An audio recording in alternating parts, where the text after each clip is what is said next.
In the grand halls of history, crowns gleamed with power, but behind the jewels lurked shadows of cruelty, betrayal, and tyranny. These were not just rulers, but architects of fear, whose decisions left nations scarred for generations. From cold-blooded family betrayals to entire kingdoms brought to ruin, their reigns were as dark as they were powerful. Today, we uncover the 25 most evil kings and queens in British history, monarchs whose legacies are written not in glory, but in infamy. If you're fascinated by the darkest corners of royal history, make sure to hit that subscribe button so you never miss a tale of power and betrayal. And while you're here, drop a comment below.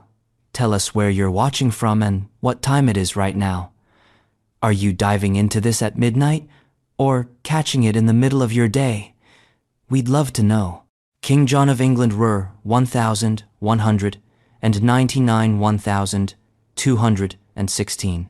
Few monarchs in English history have become so deeply embedded in the nation's memory as symbols of tyranny and corruption as King John. His reign, spanning from 1199 to 1216, is remembered not for victories or wise reforms, but for repeated betrayals, losses, and acts of cruelty that marked him as one of the most despised rulers to ever wear the crown of England.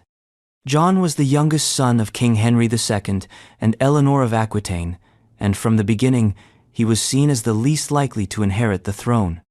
His nickname in youth, John Lackland, reflected not only his position as the child without inherited estates, but also the sense that he was somehow destined for misfortune. Yet when he did eventually take the throne, his actions revealed a ruler both insecure and ruthless, willing to destroy friend, family, or foe to cling to power. One of the most infamous charges against John is the mysterious disappearance and likely murder of his nephew, Arthur of Brittany. Arthur, the teenage son of John's elder brother Geoffrey, had a claim to the throne that many considered stronger than John's. In 1202, Arthur was captured by John's forces after a skirmish in France. Soon after, the boy vanished from historical record. Chroniclers of the time, and most historians since, have suspected John's hand in Arthur's death. The whispers that the king had murdered his own blood to eliminate a rival cemented his reputation as a man without scruples, and this suspicion lingered over him for the rest of his reign. Beyond dynastic intrigue, John proved disastrous in matters of statecraft. His foreign policies were marked by arrogance and incompetence. Most notoriously, he lost nearly all of England's continental possessions to King Philip II of France, including Normandy, which had been in English hands for centuries. These failures weren't just humiliating, they were ruinous to the nobility and ordinary citizens alike, who were burdened with ever-increasing taxes and levies to fund wars that ended in crushing defeats. His military disasters abroad created a kingdom perpetually short of funds, and John's response was to squeeze every last penny he could from his subjects. The king's methods of taxation became legendary for their cruelty. He levied unprecedented scutage payments fees in lieu of military service from his barons, raised the cost of justice in royal courts, and imposed harsh fines for trivial offenses. His financial extortions often bordered on outright theft, and many nobles came to see him not as a king safeguarding the realm, but as a predator devouring it. Chroniclers recount stories of John selling charters, rights, and even pardons in exchange for staggering sums. This mercenary approach to governance eroded trust among his subjects and made him one of the most universally loathed monarchs in Europe at the time. Nor was his cruelty confined to taxation. John was notorious for his vindictive streak. He often punished barons who displeased him by seizing their lands or imprisoning family members. The annals tell of hostages being mistreated, starved, or allowed to die in captivity under his orders. These acts, while not unique among medieval rulers, were so frequent and so petty in John's case that they painted a portrait of a king driven less by state necessity and more by personal spite. He relished humiliating his enemies, and even allies could find themselves suddenly cast into ruin if they lost his favor.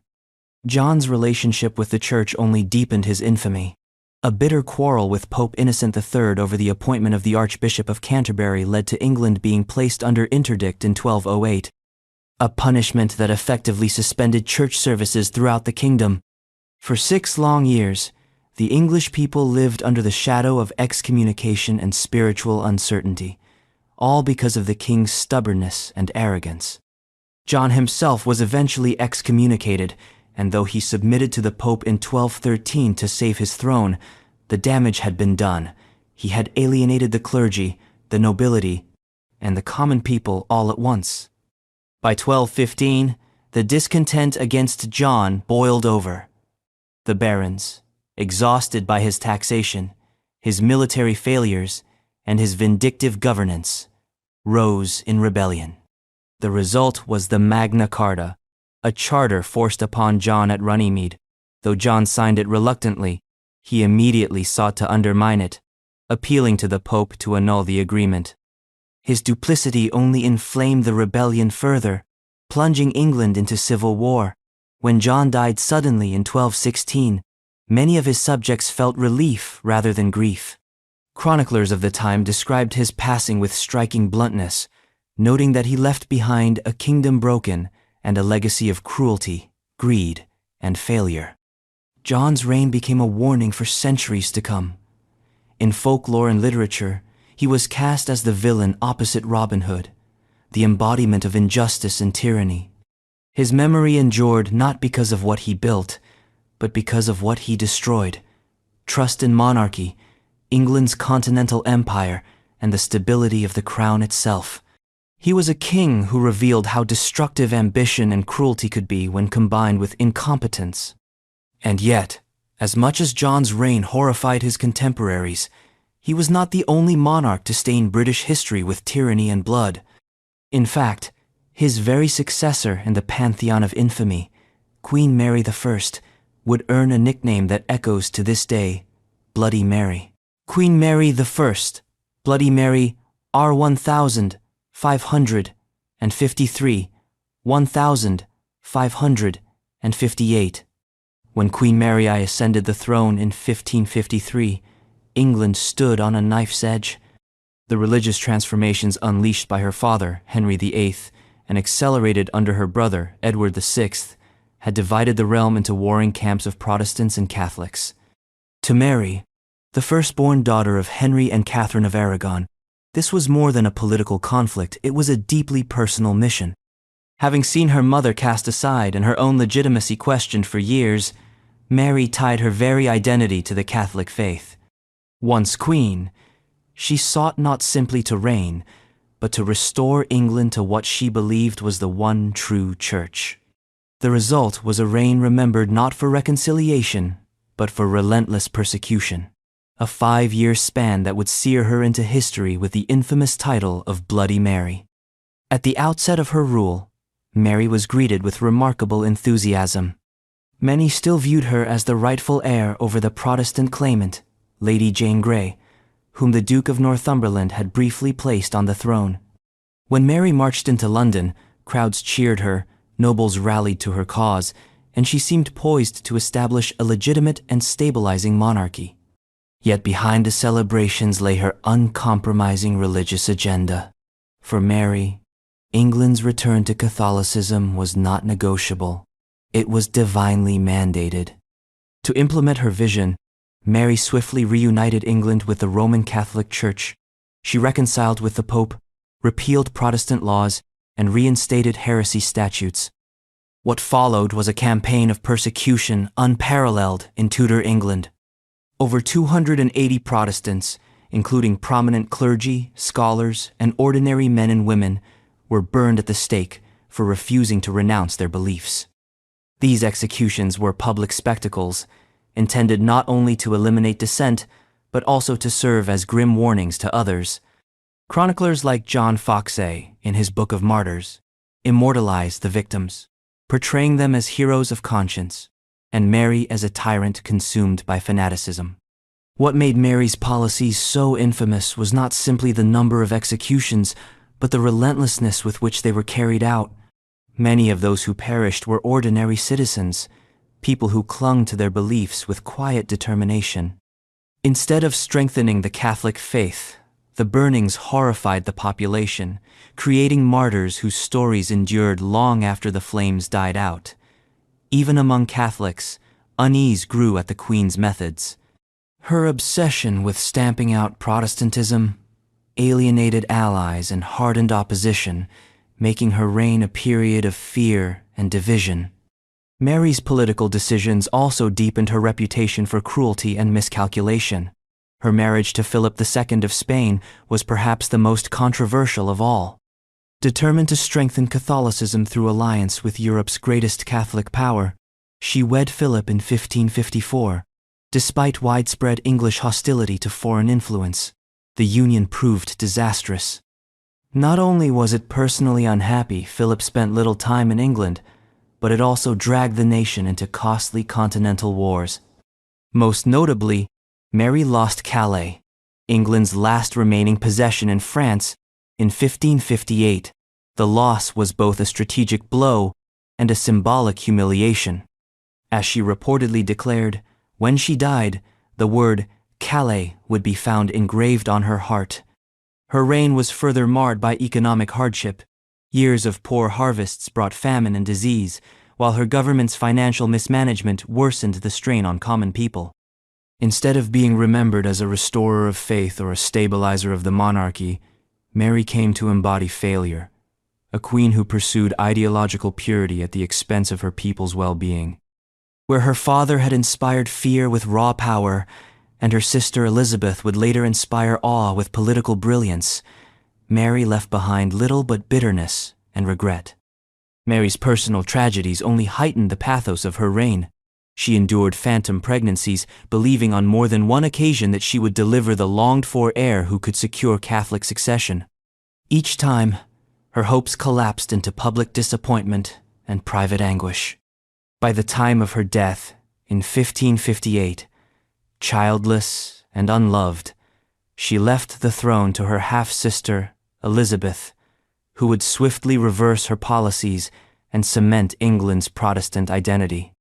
Thus, Mary's lifelong mission to restore Catholic supremacy ended in futility. Her reign became not a triumph of faith, but a cautionary tale of intolerance. In the centuries since, historians have debated whether Mary deserves her grim moniker. Some argue she was no more brutal than other rulers of her time, pointing out that executions for heresy were a common feature of European politics. Yet the scale and intensity of her persecutions set her apart. Unlike monarchs who tempered punishment with pragmatism, Mary pursued her campaign with an almost uncompromising zeal. Her inability to adapt, her refusal to moderate, and her insistence on religious conformity at any cost ensured her reputation as one of the most notorious rulers in British history. Still, in examining Mary's reign, one cannot ignore the tragic human dimension. She was a woman shaped by childhood trauma, political betrayal, and deep insecurity, thrust into power at a moment of national crisis. Her harshness was, in part, the reaction of someone who had been denied legitimacy for most of her life and who sought to anchor her identity in faith and authority. Yet those personal struggles, far from softening her legacy, only underline how destructive a reign can become when personal grievances are projected onto an entire nation. Mary's death in 1558 brought England relief and anticipation for a brighter era. Elizabeth I would step onto the stage, and history would come to remember her as one of the greatest of English monarchs. But Elizabeth's triumphs were illuminated all the more brightly by the shadow of her sister's failures. For Mary, the flames she lit across England continued to burn in memory, securing her place as Bloody Mary, a ruler whose reign remained synonymous with persecution and fear. And yet, as brutal as her actions were, the next monarch on our journey demonstrates that cruelty was not always cloaked in religious zeal. King Edward I, remembered by many as a powerful and decisive ruler, carried out campaigns of conquest that scarred entire nations and expelled entire peoples, leaving a legacy of violence that stretched beyond his own lifetime. History is filled with rulers who chose fear over justice, and we're only just getting started. If you're enjoying uncovering these darker chapters of the past, don't forget to subscribe so you won't miss the rest of the journey. And tell us in the comments, where are you tuning in from, and what time is it for you right now?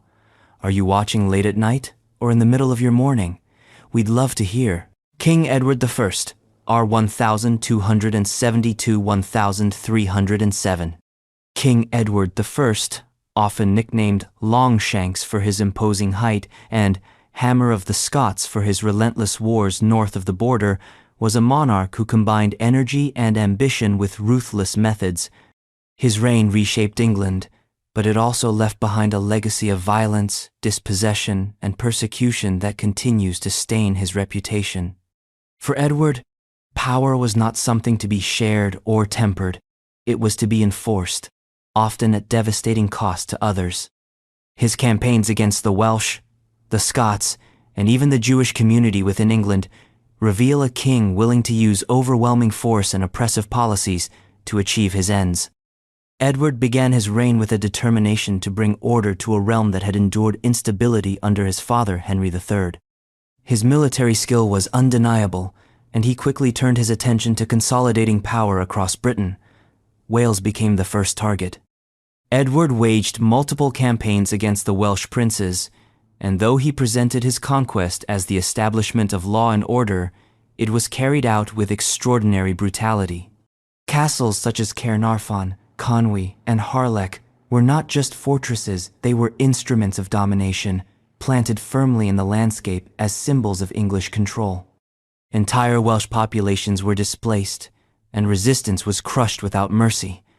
By 1284, Wales was effectively annexed, its independence extinguished. But it was in Scotland that Edward's name became truly infamous. After the Scottish throne was left vacant in the late 1282s, Edward was invited to arbitrate between rival claimants. He seized the opportunity to assert his authority as overlord of Scotland. When the Scots resisted, he launched a series of invasions, marked by sieges, executions of noble leaders, and heavy taxation. The sack of Berwick in 1296 stands out as one of the darkest episodes, where thousands of inhabitants were slaughtered as punishment for resistance. To Edward, such acts were demonstrations of power intended to terrify others into submission. To the Scots, they were atrocities that deepened hatred and fueled generations of struggle.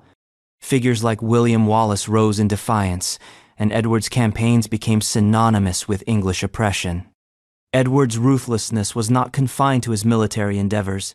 In 1290, he issued the Edict of Expulsion, which expelled all Jews from England. This act uprooted an entire community that had lived in the country for centuries. Motivated by religious prejudice and a desire to appease indebted nobles who owed money to Jewish lenders, Edward's decree effectively erased Jewish presence from England for over 350 years. Families were forced to abandon homes, businesses, and synagogues, many suffering robbery and violence during their forced departure. The expulsion underscored Edward's willingness to sacrifice justice and humanity for political advantage. Within England itself, Edward was a demanding ruler. His wars required constant funding, and he repeatedly clashed with the nobility over taxation.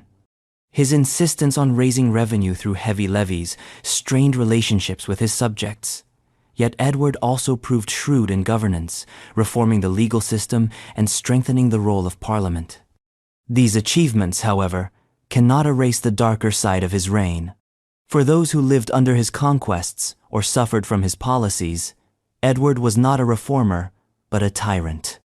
Chroniclers of the time offer a portrait of a king who was both admired and feared. His energy, intelligence, and authority were undeniable, but so too were his harshness and cruelty. To his supporters, he was a monarch who brought strength and unity to England. To his enemies, he was a destroyer who left trails of suffering in his wake. The epithet, Hammer of the Scots, though meant as praise by some, is also a reminder of the relentless violence he unleashed in his quest to dominate Britain. Edward I's reign illustrates the paradox of medieval kingship. The same qualities that made him effective in consolidating power, ruthlessness, determination, and ambition also made him one of the most feared monarchs in British history. His castles still stand in Wales, testaments to his enduring influence, but so too does the bitterness his policies engendered. In Scotland, his invasion sparked a national resistance that ultimately secured independence under Robert the Bruce. In England, his expulsion of the Jews remains one of the most shameful acts of any monarch. By the time of his death in 1307, Edward had carved his name into the history of Britain, not as a just ruler, but as a conqueror who pursued power at all costs. His legacy is one of stone castles, shattered communities, and the memory of campaigns that scarred entire peoples. And yet, as infamous as his actions were, he was not the last to wield power with such destructive force.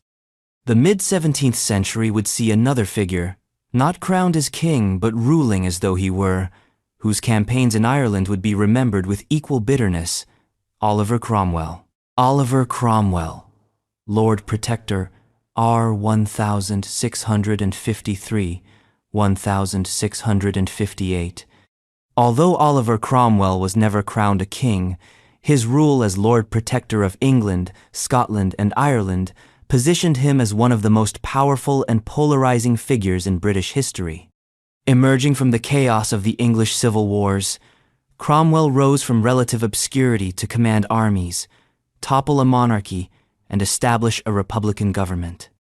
To his supporters, he was a defender of liberty and a man chosen by God to reform the nation. To his detractors, he was a tyrant whose policies unleashed suffering, most notoriously in Ireland. Even today, Cromwell's legacy divides opinion. Was he a heroic reformer or a ruthless dictator? The answer lies in examining both the ideals he proclaimed and the actions he carried out. Cromwell's rise was dramatic. Born into the gentry in Huntingdon in 1599, he lived much of his early life in modest circumstances. Yet his conversion to fervent Puritan faith transformed him into a man of conviction, convinced that God had a special purpose for him. During the English Civil War, 1642–1651, Cromwell proved an exceptional military leader. His new model army was disciplined, motivated, and effective, enabling Parliament to defeat the forces loyal to King Charles I. Cromwell's victories elevated him to prominence, and in 1649, after the king's trial and execution, he emerged as one of the central figures guiding England's new republican experiment. It was in Ireland, however, that Cromwell's reputation took its darkest turn. In 1649, he led a campaign to crush resistance and secure English control after years of rebellion. The sieges of Drogheda and Wexford became infamous, remembered for the sheer scale of destruction and the harsh treatment of defenders.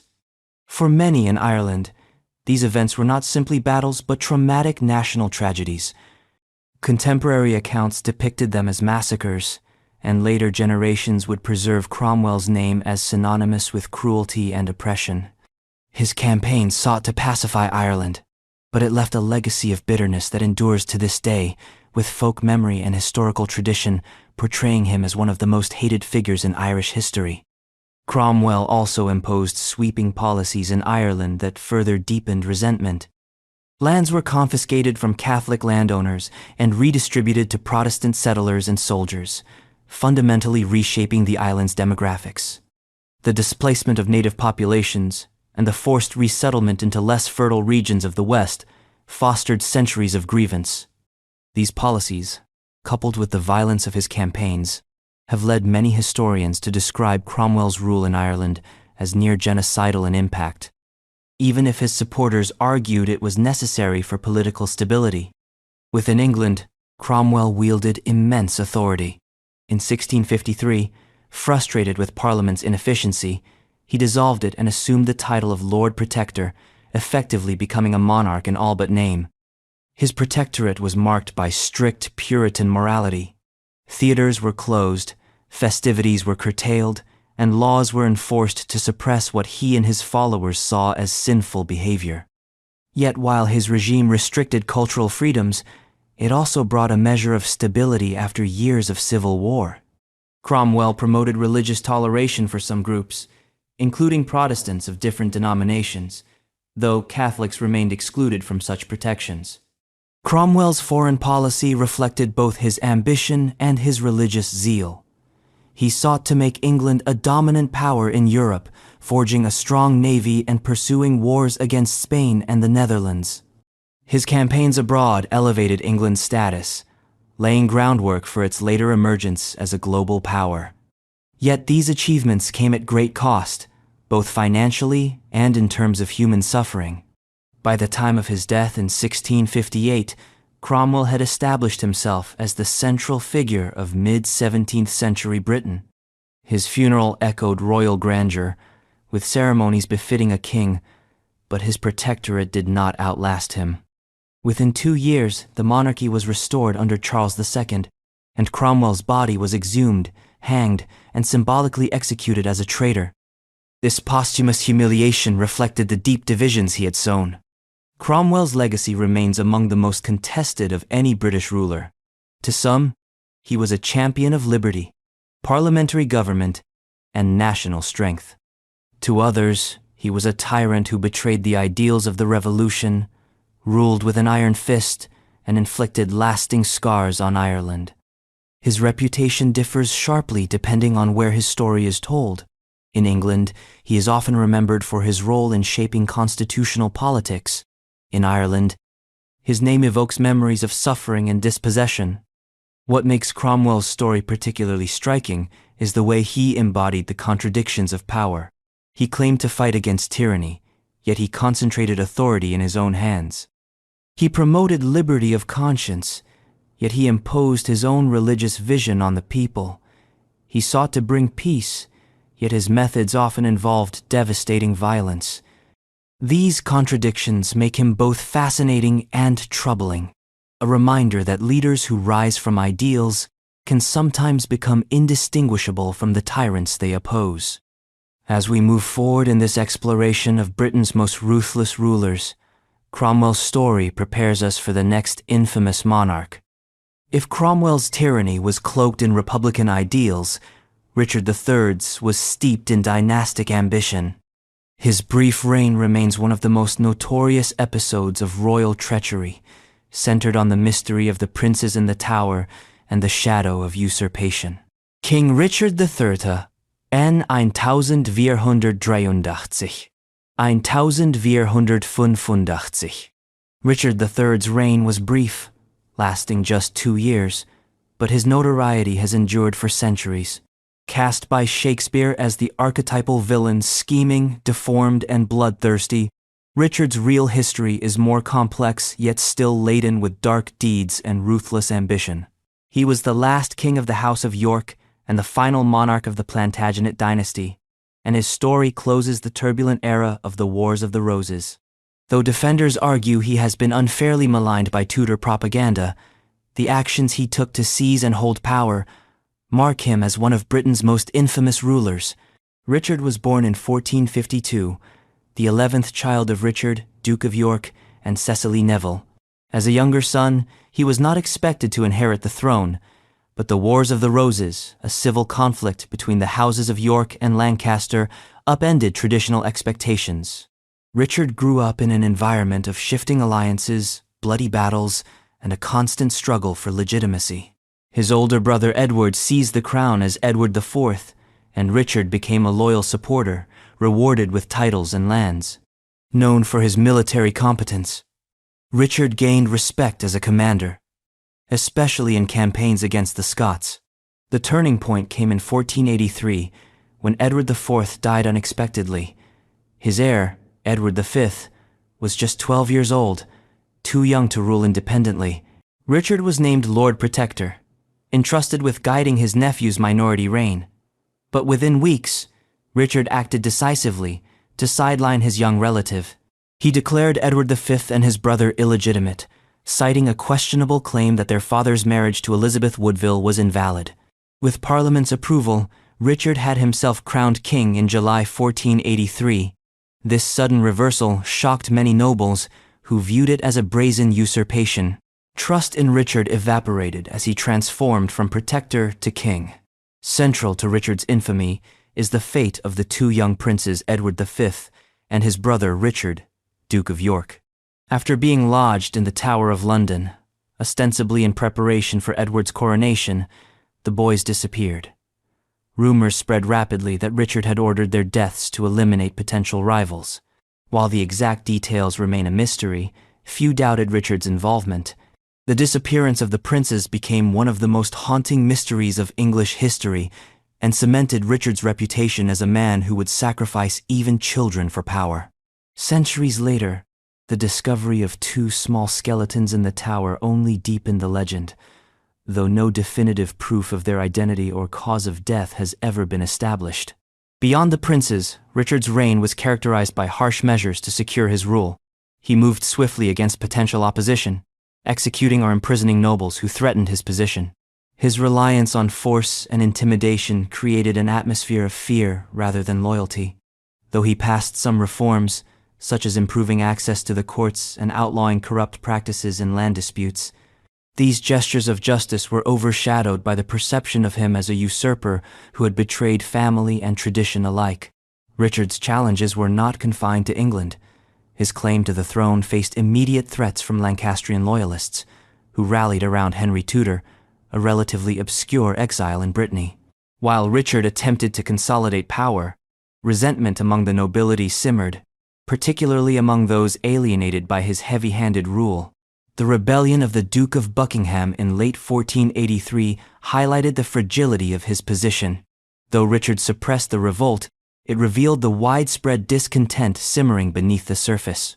The final test came in 1485 at the Battle of Bosworth Field. Facing Henry Tudor's forces, Richard fought with remarkable courage, personally charging toward his rival in an attempt to end the battle swiftly.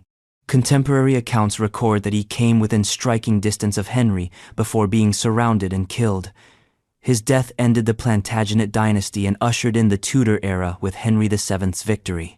Shakespeare's immortal line, a horse, my kingdom for a horse," dramatizes Richard's desperate last moments, ensuring his downfall would be remembered as both tragic and infamous. Richard's reputation has remained a subject of debate. Tudor writers, eager to justify their new dynasty, painted him as a monster, a deformed, murderous tyrant whose crimes demanded divine retribution. Shakespeare's play immortalized this image, embedding it in popular consciousness. Yet, some modern historians argue that Richard was a capable administrator, maligned by propaganda. They highlight his legal reforms and his popularity in northern England, where he was seen as a just ruler. The rediscovery of his remains beneath a car park in Leicester in 2012 reignited public fascination, offering new insights into his life, but doing little to erase the shadow of the prince's disappearance. Ultimately, Richard's legacy lies not just in what he did, but in what he symbolized. His usurpation and the suspected murder of his nephews embodied the ruthless ambition that defined the Wars of the Roses. His defeat at Bosworth closed a bloody chapter of English history and gave rise to a dynasty that would dominate the next century. Richard remains one of the most debated figures in British history, embodying both the complexities of medieval kingship and the enduring power of reputation. And yet, if Richard III's story shows the dangers of personal ambition and betrayal, the next monarch we confront, Henry VIII, demonstrates how cruelty and tyranny could be institutionalized on a far greater scale. His reign, infamous for executions, broken marriages, and sweeping upheavals, marked a turning point in English history where personal desire reshaped an entire nation. King Henry VIII, 1509–1547. Few monarchs in British history loom as large literally and figuratively as King Henry VIII. His reign, spanning nearly 4 decades, is remembered for seismic transformations in religion, politics, and culture, but also for his extraordinary cruelty, personal vanity, and ruthless pursuit of power. Henry is perhaps the most notorious of all English kings. not only because of his 6 marriages and the bloody fate of 2 of his queens, but also for the sheer scale of executions, persecutions, and upheavals that unfolded under his rule. His reign altered the very structure of English society, leaving behind a legacy that was both revolutionary and tyrannical. When Henry VIII came to the throne in 1509 at the age of 17, hopes were high. He was young, athletic, charming, and well-educated, presenting himself as a Renaissance prince in every sense. The kingdom had just emerged from the relative instability of the Wars of the Roses, and Henry's accession promised vigor and prosperity. Early in his reign, he embodied the chivalric ideal, jousting, hunting, and hosting lavish court entertainments. Yet behind this glittering exterior lay a man of boundless ambition, quick temper, and an unrelenting will to dominate. Henry's most infamous legacy is the English Reformation, though it began less as a theological movement than as a personal quest. His marriage to Catherine of Aragon, his brother's widow, failed to produce a surviving male heir. Obsessed with securing the Tudor dynasty and convinced of divine displeasure, Henry sought an annulment from the Pope. When the papacy refused, Henry broke with Rome, declaring himself supreme head of the Church of England. This decision was not just a private matter. It unleashed a tidal wave of religious upheaval, fracturing centuries of tradition and setting the stage for generations of conflict. To enforce his new order, Henry wielded his power with merciless efficiency. Those who refused to acknowledge his supremacy, such as Sir Thomas More and Bishop John Fisher, were executed. Monasteries, long-standing centers of faith, charity, and learning, were dissolved. Their wealth was seized, their lands sold, and their inhabitants cast adrift. While this enriched the crown and many of Henry's supporters, it devastated countless ordinary people who had depended on the monasteries for assistance in times of need. Thousands of monks, nuns, and lay workers lost their livelihoods, while the cultural loss of manuscripts, libraries, and sacred art was immeasurable. For many communities, Henry's Reformation meant not liberation but displacement and despair. The scale of executions under Henry's reign was staggering. Tens of thousands perished for reasons ranging from political opposition to religious dissent. Henry employed charges of treason and heresy liberally, ensuring that fear pervaded every level of society. Nobles, clergy, and commoners alike could fall victim if they crossed the king's will. His notorious temper, coupled with paranoia, created a climate in which loyalty was never secure. Even his closest allies sometimes found themselves suddenly out of favor and condemned. Henry's personal life further illustrates his ruthlessness. His 6 marriages became central to his reign, each shaped by political maneuvering, dynastic ambition, and his insatiable desire for a male heir. Catherine of Aragon was cast aside after decades of marriage. Anne Boleyn rose to the throne only to fall within 3 years. Jane Seymour died in childbirth, leaving Henry his longed-for son. Anne of Cleves was rejected after mere months. Catherine Howard, a teenager, was condemned to death for alleged indiscretions, and Catherine Parr, the final wife, managed to outlive him. These unions, filled with drama and betrayal, reflected not only Henry's personal whims, but also his willingness to bend religion, politics, and justice to his will. Economically, Henry's policies placed heavy burdens on his subjects. Wars with France and Scotland drained resources, while his extravagant lifestyle and construction projects, palaces, ships, and fortifications strained the royal treasury. To compensate, he debased the coinage, fueling inflation and hardship among the common people. While his court dazzled with displays of wealth, much of the kingdom grappled with poverty and instability. Henry's reign, therefore, was not merely one of spectacle but also of mounting discontent beneath the glittering surface. Henry's later years reveal a king increasingly consumed by paranoia and declining health. Once athletic and handsome, he grew obese and suffered from debilitating ailments, becoming a shadow of his youthful self. His court became a place of shifting factions, where courtiers schemed to manipulate the aging monarch. Yet even in decline, his word remained law, and his appetite for control never dimmed. Few dared oppose him openly, for to challenge Henry was to risk destruction. Historians continue to debate Henry's legacy. Some argue that he laid the foundations of modern England, breaking the power of the church and strengthening the role of the state. Others contend that his reign was a disaster, marked by violence, instability, and reckless self-indulgence. What is certain is that Henry's rule left deep scars on the nation, scars that would shape the struggles of his children, Edward VI, Mary I, and Elizabeth I, for decades to come. Henry VIII endures in popular memory not just as a king, but as a symbol of unchecked power. His portrait, with broad frame and piercing gaze, captures the essence of a monarch who demanded absolute obedience and reshaped his kingdom according to his desires. He embodied the paradox of kingship, capable of inspiring awe and fear in equal measure, of initiating lasting reform and inflicting terrible suffering. His reign remains one of the most dramatic and destructive in English history. Yet, as formidable as Henry VIII was, cruelty did not end with him. His daughter's successor, James VI of Scotland and James I of England, carried forward a legacy of repression, paranoia, and persecution, turning his suspicion into policies that spread fear across two kingdoms. His story reveals how tyranny could shift from personal ambition to systemic oppression, shaping the destinies of entire nations.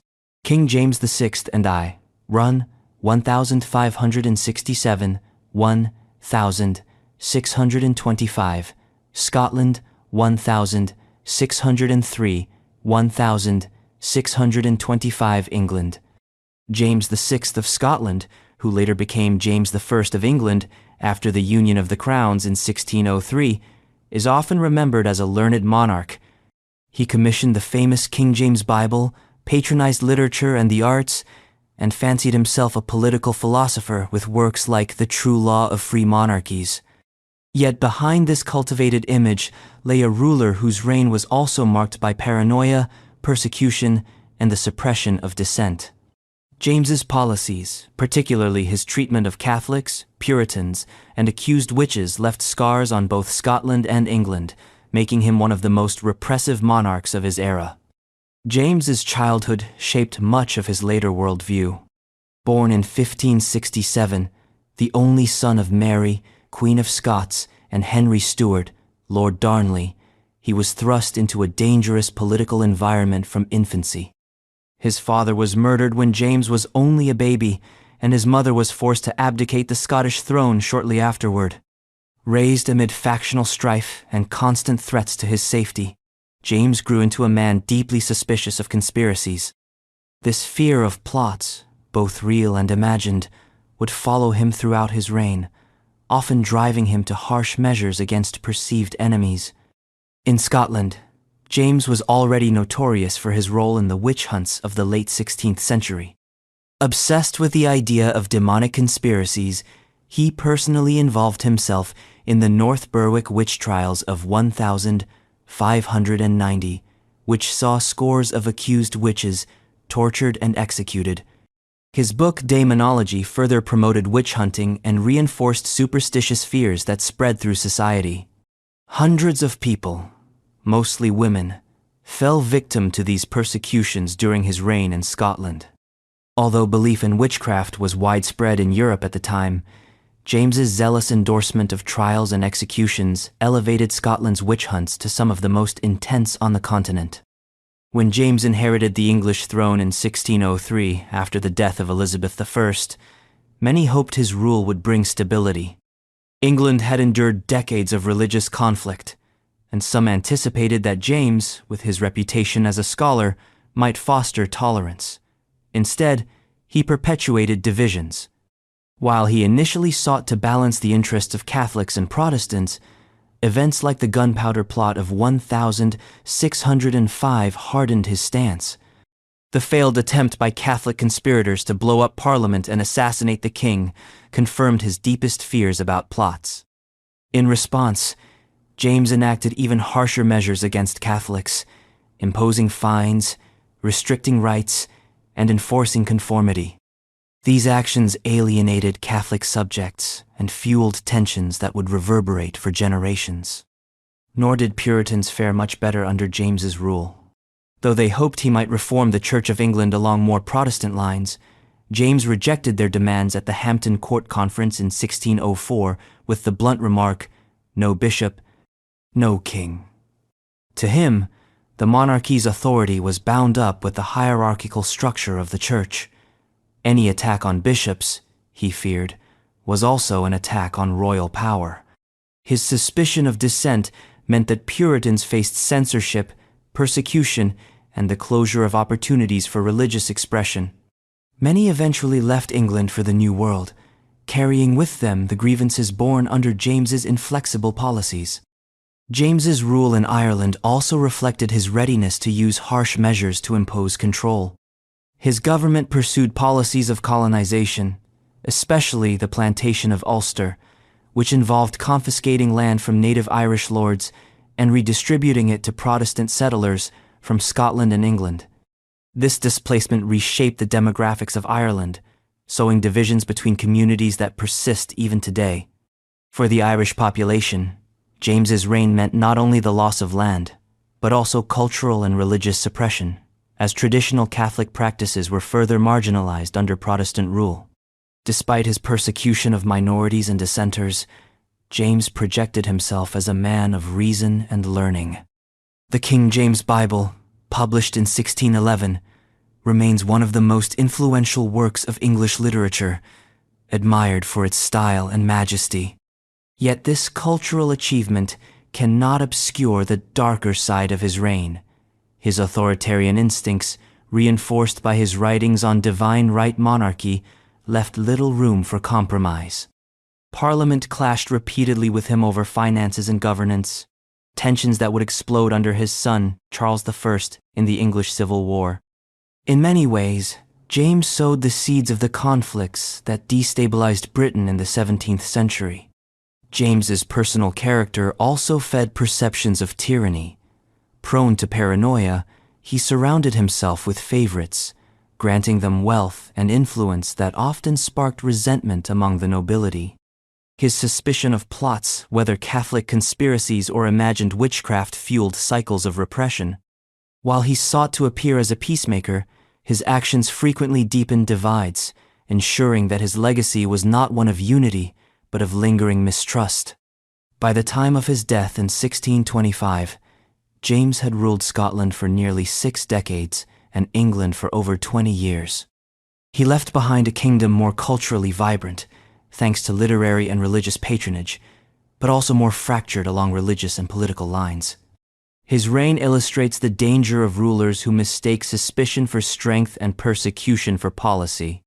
Though less flamboyantly cruel than some predecessors, James's brand of repression was systemic, weaving intolerance into the structures of governance and leaving wounds that would shape the nation's future.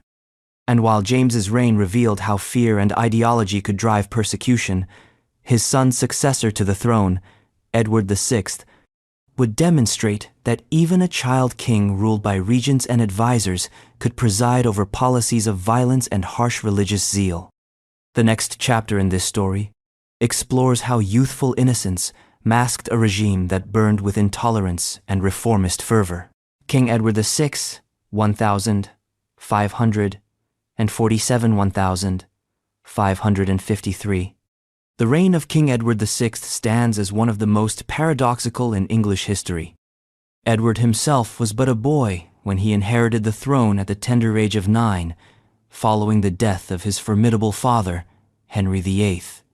Too young to govern independently, his rule was effectively carried out by regents, first his uncle, Edward Seymour, Duke of Somerset, and later John Dudley, Duke of Northumberland.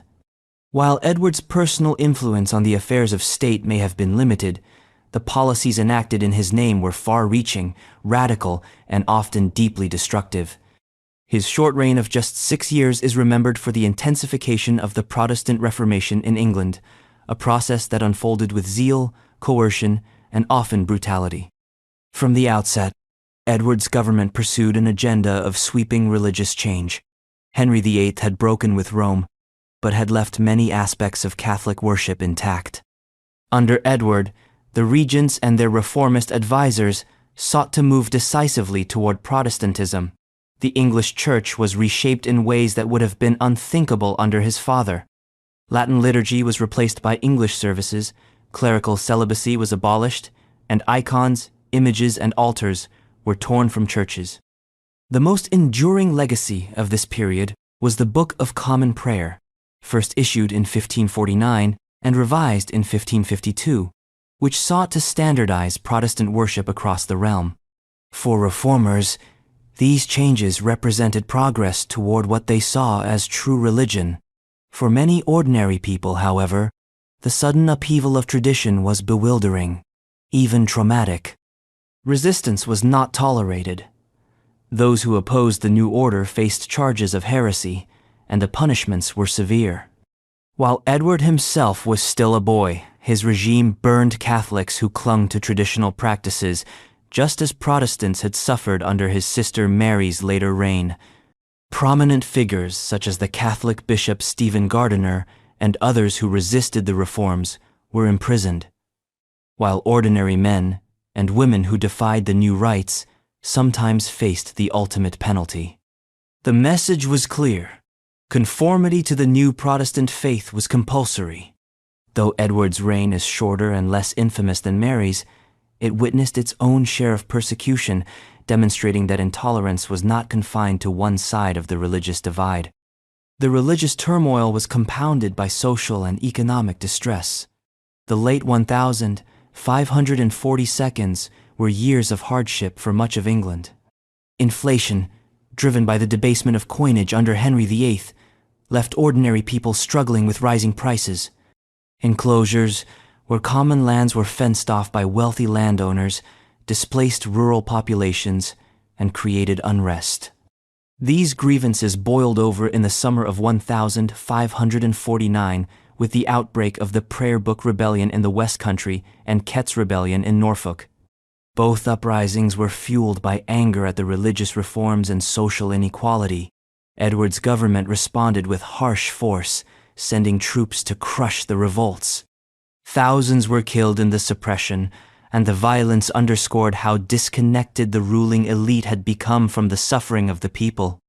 Edward's personal role in these events is difficult to measure.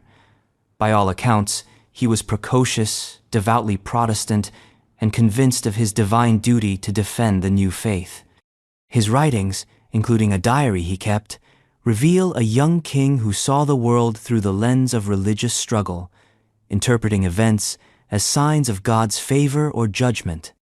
While his regents were the true architects of policy, Edward himself was no passive observer. He embraced the reforms with enthusiasm, and his personal convictions gave legitimacy to the zeal of his advisors. In this way, his youth did not mitigate the severity of his reign. It reinforced it, as reformers used his piety as a symbol to justify their actions. The political maneuvering behind Edward's reign further highlights the instability of the period.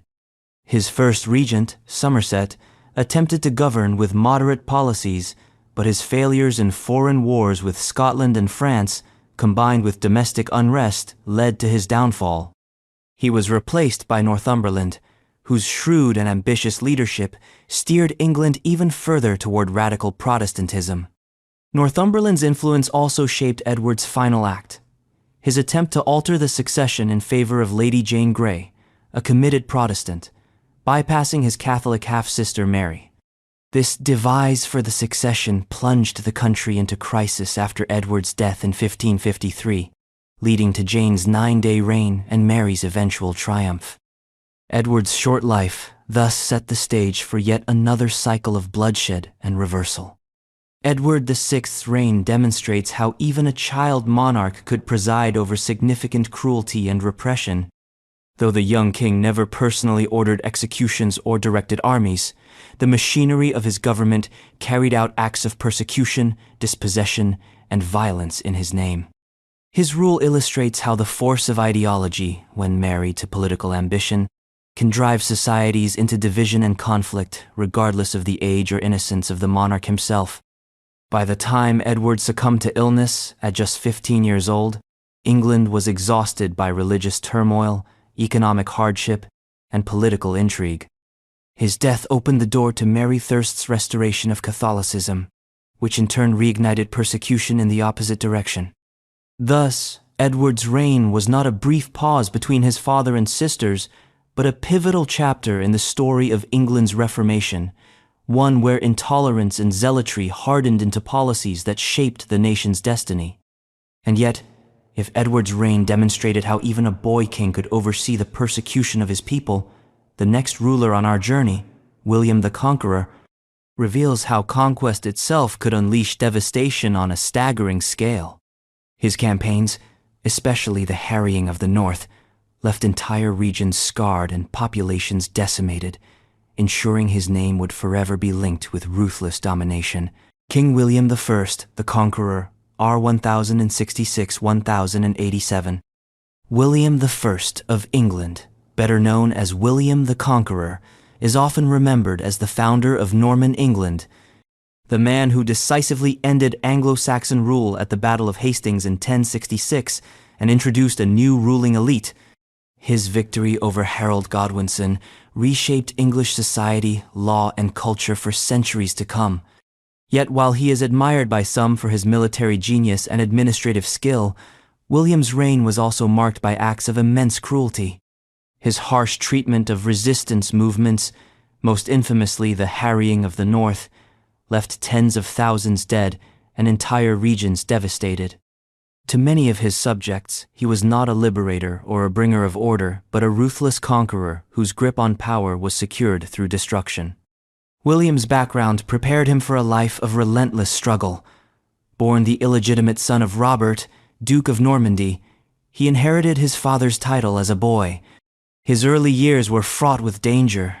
Norman nobles resisted his claim, and assassination attempts were common. From a young age, William learned to rule with force and determination. By the time he set his sights on England, he had proven himself a skilled warrior and a shrewd political operator. The Norman invasion of 1066, culminating in the Battle of Hastings, was a testament to his military capability. But victory on the battlefield was only the beginning of his challenge. Subduing an entire kingdom required more than a single victory. It demanded years of suppression, and William was willing to use the harshest methods available. Resistance to Norman rule broke out almost immediately. Uprisings in the north of England were particularly persistent, as local lords and the general population resented the imposition of foreign control. William's response was uncompromising. Between 1069 and 1070, he launched what came to be known as the harrying of the North. Entire villages were burned, crops destroyed, and livestock slaughtered to ensure that rebels could not survive the winter. Chroniclers describe famine so severe that people were driven to desperate measures to stay alive. Modern historians estimate that tens of thousands perished as a direct result of William's campaign. While he succeeded in breaking northern resistance, the devastation he inflicted was extraordinary, leaving scars that would take generations to heal. This event alone is enough to place William among the most ruthless rulers in English history. William also imposed a system of control that transformed the structure of English society. The Anglo-Saxon nobility was systematically dispossessed, their lands confiscated and redistributed to Norman lords loyal to the king. This was not a gradual assimilation, but a deliberate replacement of the ruling elite. The Domesday Book, compiled in 1086, records the extent of this transformation. Virtually the entire kingdom was brought under direct royal control, with William at the apex. While this administrative efficiency was remarkable, it came at the cost of enormous upheaval. Families who had held lands for generations were cast aside, their wealth and power stripped away. For the common people, this meant new lords, new obligations, and often harsher conditions than before. Culturally, William sought to stamp Norman identity onto England. Castles sprang up across the land, not only as defensive structures but as symbols of dominance.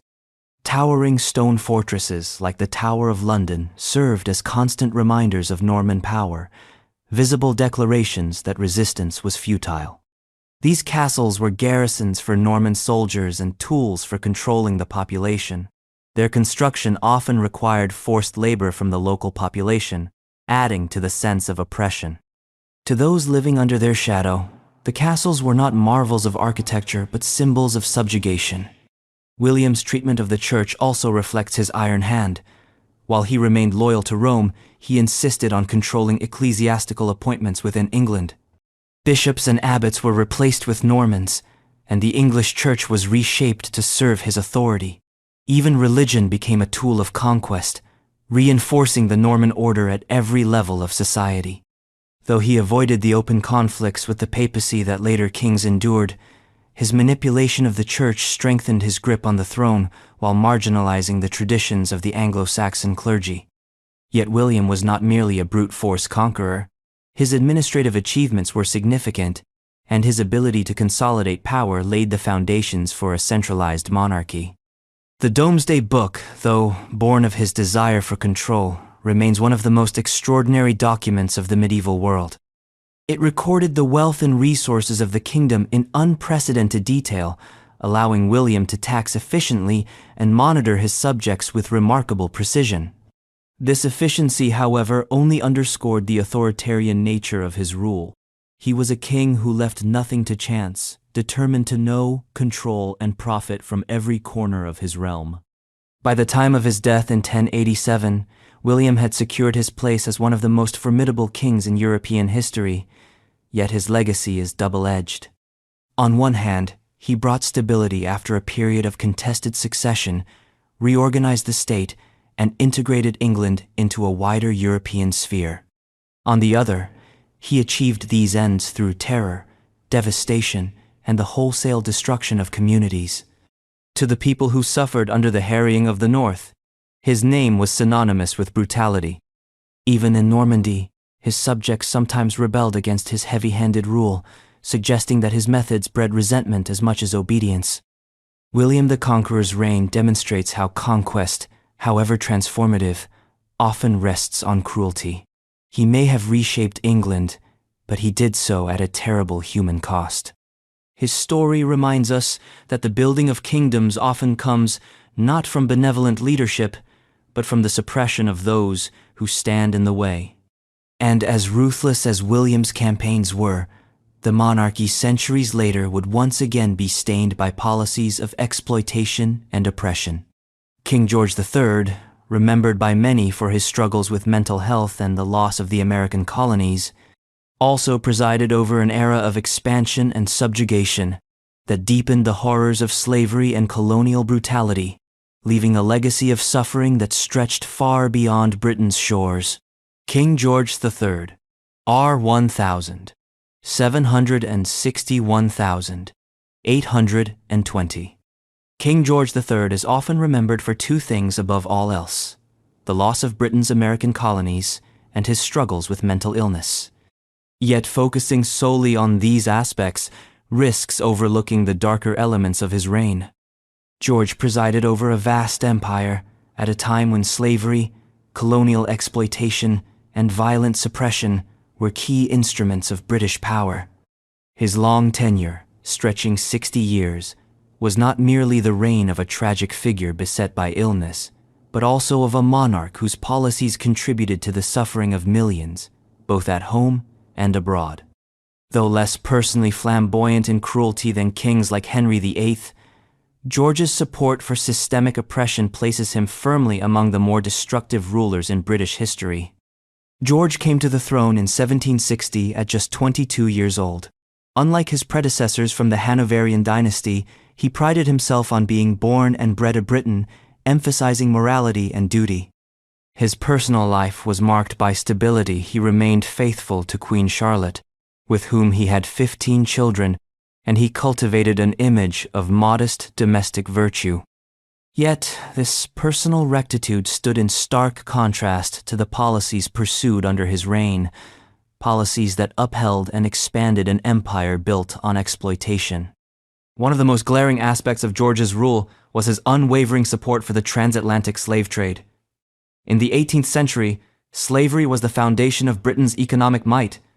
Ships carried enslaved Africans across the Atlantic to work on plantations in the Caribbean and North America, producing sugar, tobacco, and cotton that fueled the British economy.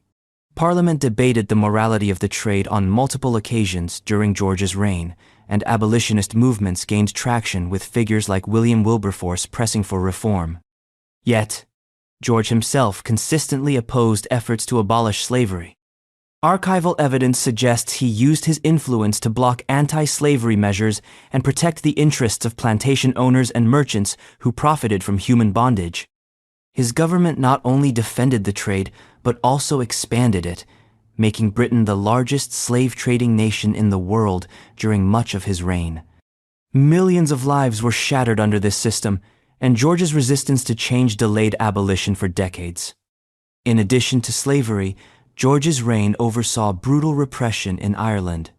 The late 18th century was a period of growing unrest, with Catholic and Protestant reformers demanding more rights and greater independence from Britain. When rebellion erupted in 1798, the British response was merciless. Tens of thousands of Irish rebels and civilians were killed, and atrocities were committed in the name of maintaining order. George endorsed these harsh measures, viewing Ireland less as a kingdom with legitimate grievances and more as a rebellious territory to be subdued. The memory of this suppression left deep scars in Irish history and fueled ongoing hostility toward British rule. The American Revolution further demonstrates the rigidity and destructiveness of George's rule. Colonists in America initially sought redress for grievances, taxation without representation, arbitrary laws, and the stationing of troops. Instead of compromise, George insisted on absolute authority. In his 1775 address to Parliament, he branded the colonists' resistance as rebellion and authorized military force to suppress them. His refusal to negotiate or accept colonial autonomy drove the colonies further toward independence. The resulting war not only cost Britain its prized American territories, but also led to immense suffering for civilians on both sides.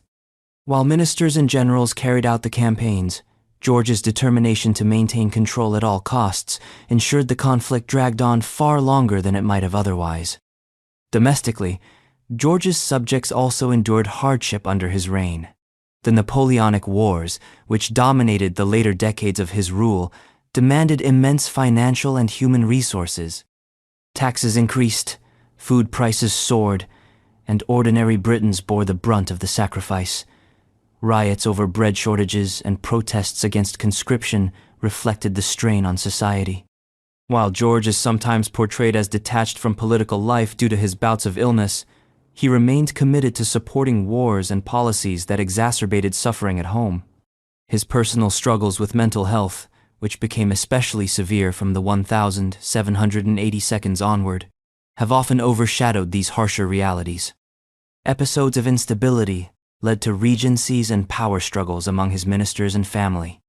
Yet even during periods of incapacity, the institutions he supported continued to enforce policies of exploitation, repression, and slavery. His illness does not absolve him of responsibility for presiding over an empire whose foundations rested on human suffering. George III's defenders point to his personal morality, his interest in science and agriculture, and his role in stabilizing the monarchy after scandal-ridden predecessors. It is true that he sought to present himself as a pious, family-oriented king, and that he patronized advancements in knowledge and farming. Yet these qualities cannot obscure the darker aspects of his reign. He was not an innovator of cruelty, but a staunch defender of existing systems of oppression. His conservatism ensured that slavery persisted, rebellions were crushed, and Britain's empire was maintained through violence rather than reform. By the time of his death in 1820, George had reigned through enormous change: the loss of the American colonies, the expansion of empire in India and the Caribbean, the upheavals of the French Revolution and Napoleonic Wars, and the early stirrings of industrialization. His reign shaped the modern British state, but it did so through policies that inflicted suffering on millions. The wealth and power of Britain grew, but so too did the costs borne by enslaved Africans, oppressed Irish, rebellious colonists, and struggling commoners. George III remains a complex figure, personally moral yet politically destructive, domestically admired yet internationally resented. His legacy forces us to confront the uncomfortable truth that tyranny is not always flamboyant or dramatic. Sometimes it is steady, institutional, and defended in the name of tradition. And while George's reign epitomized systemic oppression on a global scale, the monarch who came before him by 6 centuries, Henry II, demonstrated how personal ambition and miscalculation could lead to bloodshed even within the heart of Christendom. His conflict with Thomas Becket, which ended in one of the most infamous murders of the Middle Ages, revealed how royal power could collide with religious authority in devastating ways. King Henry II, 1154, 1189. King Henry II is often remembered as one of the most capable rulers of medieval England. His reign restored order after the chaos of his predecessor Stephen's rule, and his administrative reforms strengthened the monarchy in ways that would endure for centuries. Yet alongside his accomplishments lies a darker record of ambition, violence, and destructive family conflicts. His reign was scarred by oppressive wars, ruthless suppression of dissent, and one of the most infamous episodes in English history, the murder of Archbishop Thomas Becket in Canterbury Cathedral. While Henry's energy and intelligence were undeniable, his methods and temper left a legacy that many contemporaries regarded as tyrannical. Born in 1133, Henry was the son of Geoffrey of Anjou and Empress Matilda, herself the daughter of King Henry I of England. From his youth, Henry was thrust into dynastic struggles. His mother's claim to the English throne had sparked years of civil war, known as the Anarchy, against King Stephen. When Henry inherited his father's lands and pursued his mother's claim, he emerged as a formidable contender. In 1154, after Stephen's death, Henry ascended the throne of England, already lord of vast territories in France, through inheritance and marriage to Eleanor of Aquitaine. His dominion stretched from Scotland to the Pyrenees, forming what later historians called the Angevin Empire. Henry's ambitions were boundless. He spent much of his reign traveling across his empire, waging campaigns to enforce his authority. In England, he curbed the power of unruly barons by demolishing unauthorized castles and reforming royal justice. His legal innovations, such as trial by jury and itinerant judges, laid the groundwork for the English common law system. But while these reforms strengthened the crown, they also revealed Henry's authoritarian streak. He insisted on royal supremacy in all matters, even when it brought him into conflict with the church. The most notorious clash came with Thomas Becket, Henry's former friend and chancellor, whom he appointed Archbishop of Canterbury in 1162. Expecting Becket to be a loyal ally, Henry was instead confronted with a defiant churchman determined to protect ecclesiastical privileges. Their dispute centered on whether clergy accused of crimes should be tried in royal courts or remain under church jurisdiction. Henry, unwilling to brook any limit to his authority, demanded control. Becket resisted, becoming a symbol of opposition to royal interference. The quarrel escalated into open hostility, with Becket exiled and Henry fuming at what he perceived as betrayal. The conflict reached its bloody climax in 1170. In a fit of rage, Henry is said to have uttered words that his knights took as a command. "Will no one rid me of this turbulent priest?" 4 knights traveled to Canterbury, confronted Becket in the cathedral, and brutally murdered him before the altar. The shock reverberated across Christendom. Becket was hailed as a martyr, canonized within 3 years, and his shrine became a site of pilgrimage. Though Henry denied direct responsibility, his angry outburst and relentless pressure on Becket made him culpable in the eyes of many. He was forced to perform penance, walking barefoot to Becket's tomb and submitting to a symbolic flogging by monks. This episode forever darkened Henry's reputation, casting him as a king whose temper led to sacrilege. Henry's cruelty was not confined to his quarrel with Becket. His reign was also marked by bitter conflicts with his own family.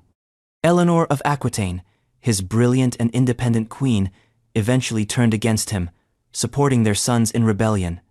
The young Henry, Richard, Geoffrey, and John each clashed with their father, often in alliances with France. Henry responded with ruthless efficiency, crushing uprisings and imprisoning Eleanor for over a decade. His sons' rebellions were fueled in part by Henry's refusal to cede power or lands, and his determination to control his family mirrored his authoritarian approach to governance. These dynastic wars drained resources, destabilized regions, and left a trail of bitterness within the royal household. Henry's military campaigns further demonstrate his harshness. He repeatedly waged wars to expand or defend his empire, particularly in France and Ireland. His intervention in Ireland in 1171, though initially presented as an effort to bring order, inaugurated centuries of English involvement that often meant subjugation for the Irish. In France, his battles with Louis VII and later Philip II were relentless, leading to widespread destruction across contested territories. For Henry, warfare was both a tool of survival and a means of enforcing dominance. But for the common people, it meant devastation of homes and livelihoods. Yet Henry's complexity makes him a fascinating study. He was not a mere brute. He was intelligent, articulate, and a skilled administrator. He loved learning, patronized scholars, and spoke multiple languages. His reign stabilized England after decades of turmoil and set precedents that would shape governance for centuries. But his temper, ambition, and refusal to compromise often undermined his achievements. He alienated allies, destroyed friendships, and left behind a fractured family that plunged the Angevin dynasty into turmoil after his death. By 1189, worn down by rebellion and illness, Henry died a bitter man, defeated by his son Richard and abandoned by most of his allies. His legacy was thus double-edged, a king who strengthened the monarchy and the law, but also one whose cruelty, temper, and relentless ambition made him feared and hated. The murder of Thomas Becket remains the defining symbol of his reign, a stark reminder of how personal rage and authoritarian rule can lead to acts that shock the conscience of a continent. And if Henry II's reign revealed the destructive power of royal temper and ambition, his descendant Ethelred the Unready, centuries earlier, embodied how incompetence mixed with cruelty could devastate a kingdom. His decision to unleash ethnic violence against the Danes in England remains one of the earliest examples of a monarch sanctioning mass persecution. King Ethelred, the Unready, R. 978, 1016. Few monarchs in English history have been judged as harshly as King Ethelred II, better known by the epithet, the Unready. His nickname, which derives from the Old English word unrad, meaning poor counsel or badly advised, captures the image of a ruler plagued by indecision, incompetence, and mismanagement. Yet, beneath the popular caricature of a hapless king lies a record of policies that were not merely ineffective, but actively destructive. His reign was marked by disastrous military defeats, oppressive taxation, and one of the earliest state-sanctioned massacres in English history, the Street Bryce's Day killings of 1002. Together, these actions cement Ethelred's place among the most infamous rulers of Britain. Ethelred came to the throne as a child of around 10 years old, following the suspicious death of his half-brother, King Edward the Martyr. The circumstances of Edward's murder at Corfe Castle remain murky, but many contemporaries believed that factions supporting Ethelred's claim were involved. Whether or not the young Ethelred was complicit, his reign began under a cloud of blood and intrigue. The boy king was vulnerable to manipulation by powerful nobles, and this dependence on advisors would characterize his entire reign. The Unready in his name did not mean he was unprepared, but that he was ill-counseled, often swayed by conflicting factions and incapable of decisive leadership. From the outset, Ethelred faced immense challenges. The Viking threat, which had terrorized England in earlier centuries, revived during his reign with renewed ferocity. Raiding parties escalated into full-scale invasions, and coastal towns were plundered repeatedly. Instead of mounting effective defenses, Ethelred resorted to a policy that became infamous: paying Danegeld. These enormous tribute payments, extracted from his subjects through heavy taxation, were meant to buy peace from the Scandinavian invaders. While the payments sometimes secured temporary reprieve, they drained the kingdom's resources and only encouraged further raids. The Vikings, recognizing England as a land of easy profit, returned again and again.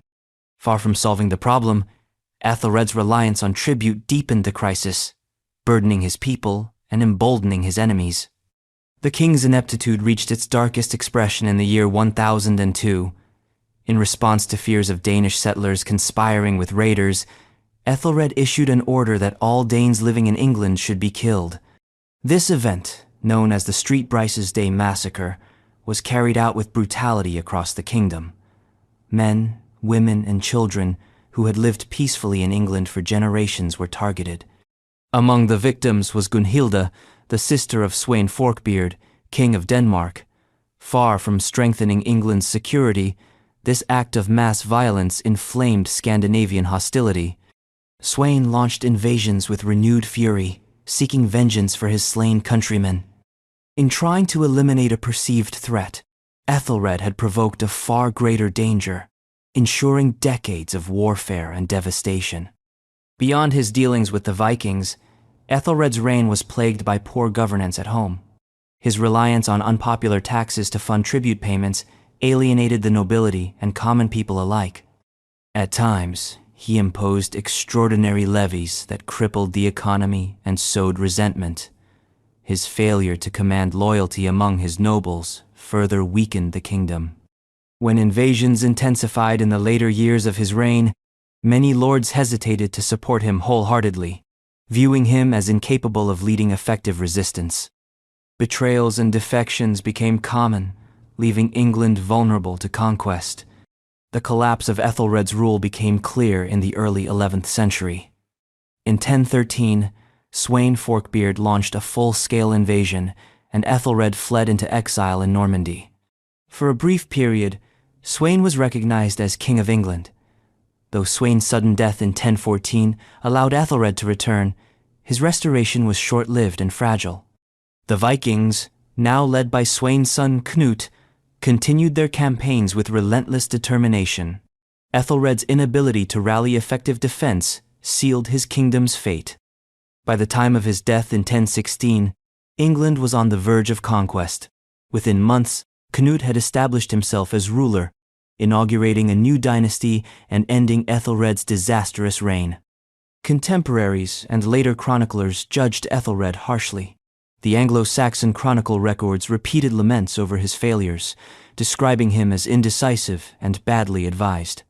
His epithet, the unready, became synonymous with weakness and incompetence. Yet it is important to recognize that his failings were not simply passive. He was not merely unlucky or indecisive, he actively pursued policies that worsened the kingdom's plight. The payment of endless tribute drained resources, while the massacre of 1002 provoked stronger invasions. His personal paranoia, cruelty toward Danish settlers, and inability to command loyalty from his nobles all contributed to England's collapse. In modern times, some historians have attempted to reassess Ethelred, noting the immense difficulties he faced and the structural weaknesses of late Anglo-Saxon England. But even these more sympathetic accounts acknowledge that his reign was catastrophic. His decisions, whether born of fear, anger, or poor advice, repeatedly brought disaster.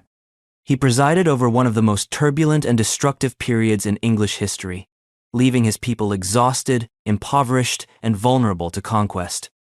Ethelred's reign illustrates how cruelty and incompetence can intertwine. His massacre of the Danes was a calculated act of violence, while his reliance on tribute revealed both weakness and short-sightedness. Together, these policies not only failed to secure his kingdom, but actively undermined it. When he died, he left behind a legacy of ruin, his name forever linked with misrule and calamity. And if Ethelred epitomized failure born of incompetence, his descendant, several centuries later, Charles I, would represent tyranny born of arrogance.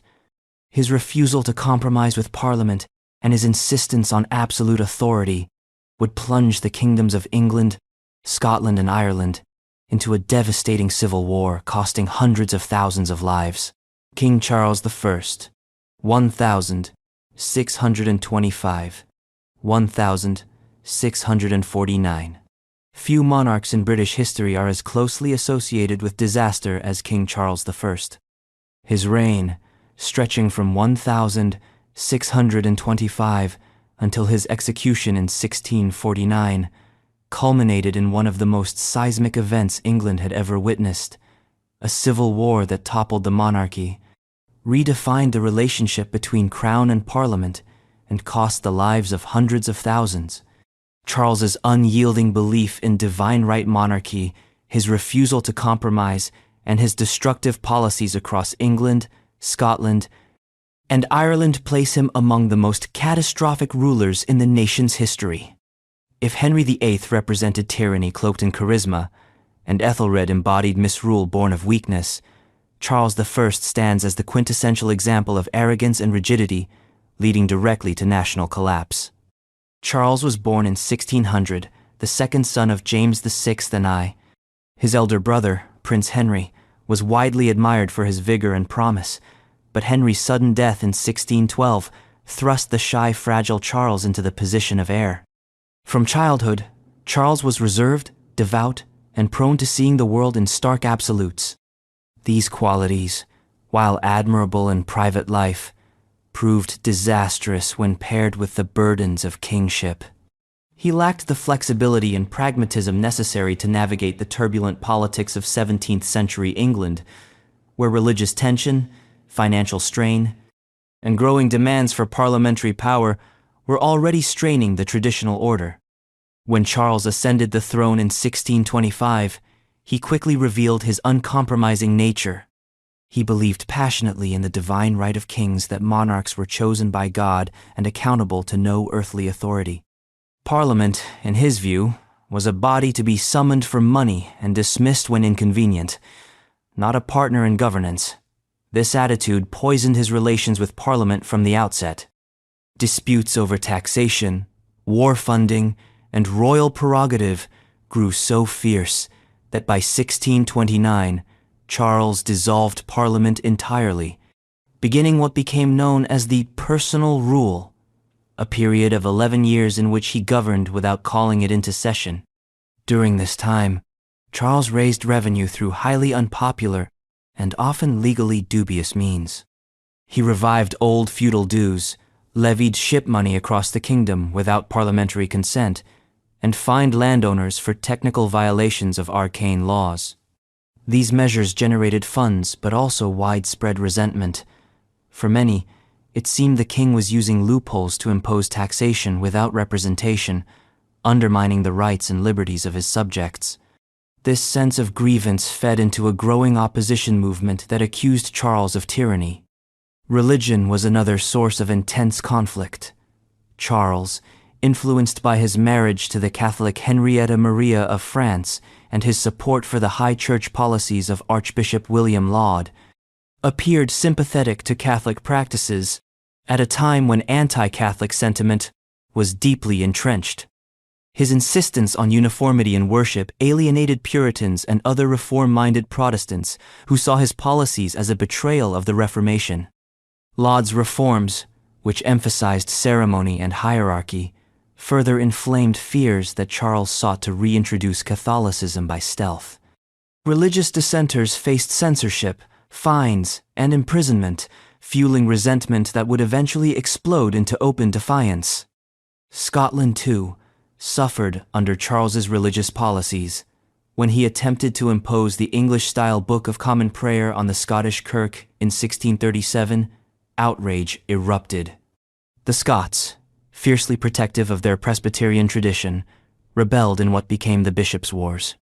Charles's attempts to suppress the Scots ended in humiliating defeats, forcing him to call Parliament in 1640 to raise funds.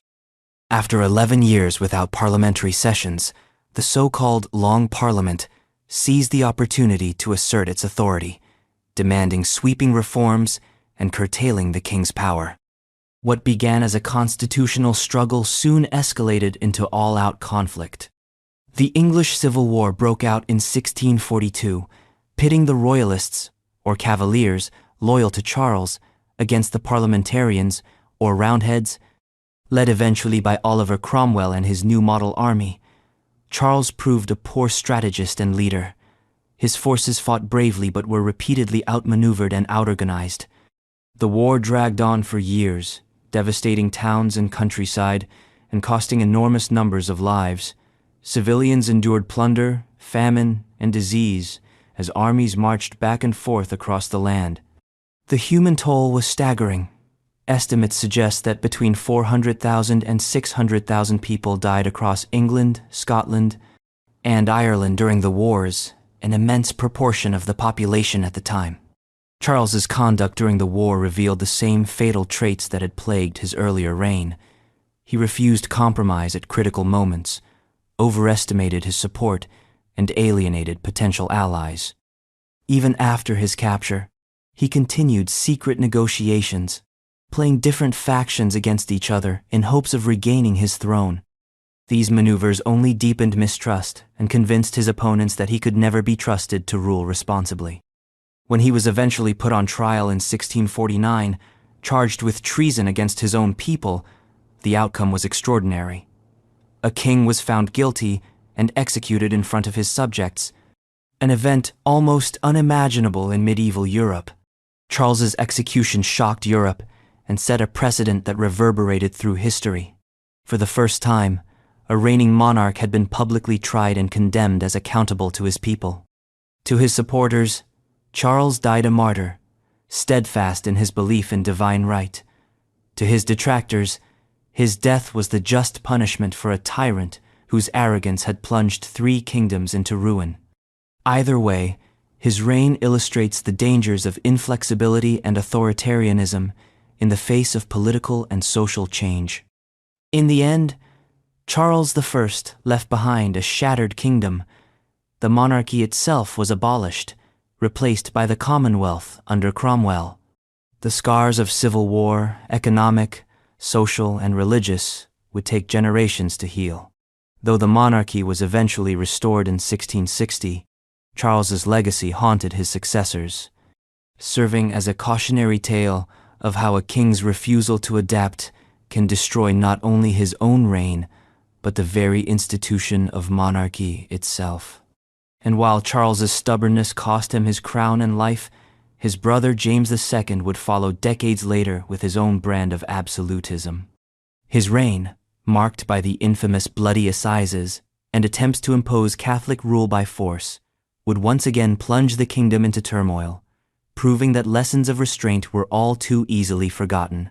King James II of England, divided by James VII of Scotland, 1685, 1688. The reign of King James II of England and VII of Scotland was short, lasting only 3 years, but it was long enough to secure his place among Britain's most controversial and oppressive monarchs. His stubborn insistence on ruling as an absolutist king, coupled with his heavy-handed promotion of Catholicism in a predominantly Protestant country, created fear, rebellion, and repression.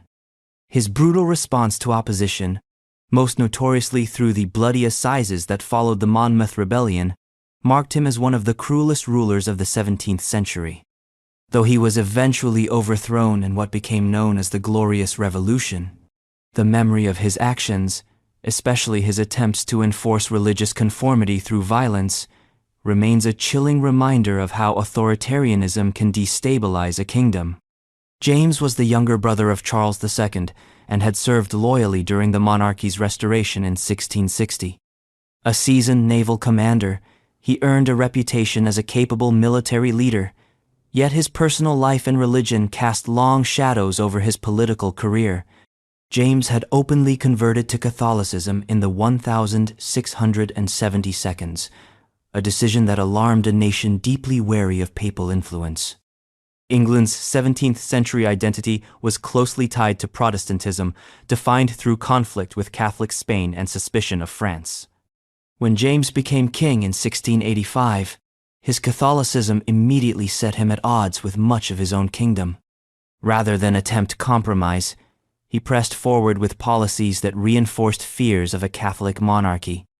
The first major test of James's rule came within months of his accession.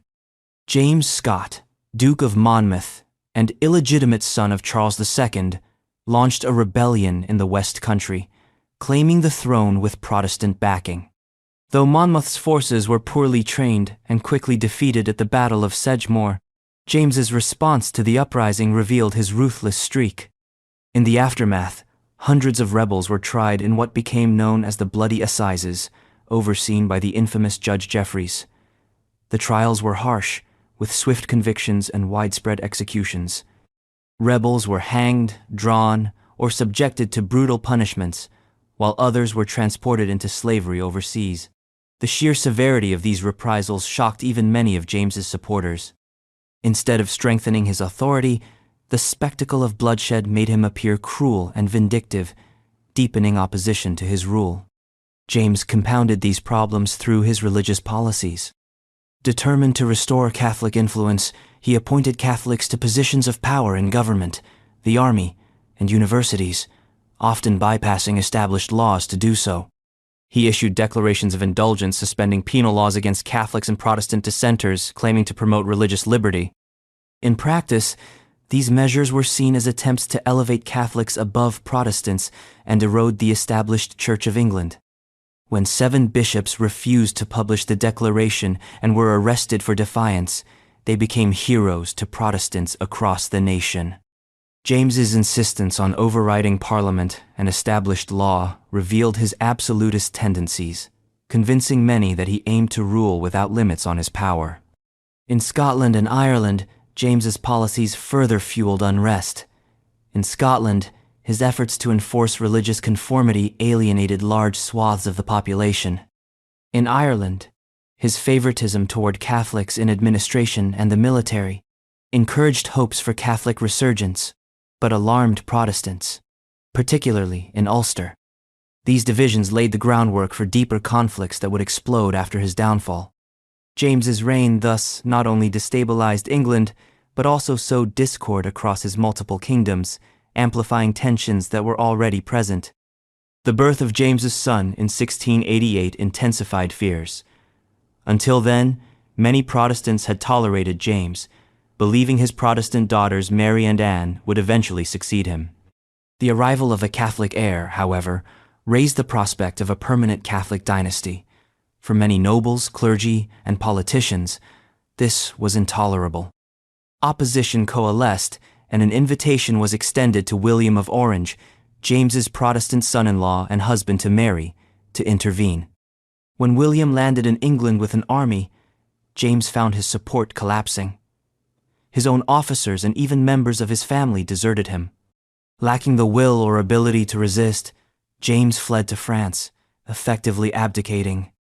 The event became known as the Glorious Revolution, celebrated by Protestants as a bloodless triumph, though it was preceded and followed by violence in Scotland and Ireland.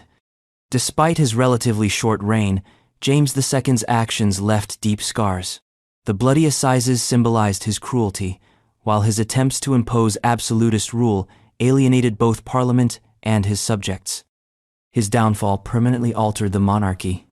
Parliament declared that James had abdicated and offered the throne jointly to William and Mary, establishing constitutional principles that limited royal power and reinforced Protestant succession.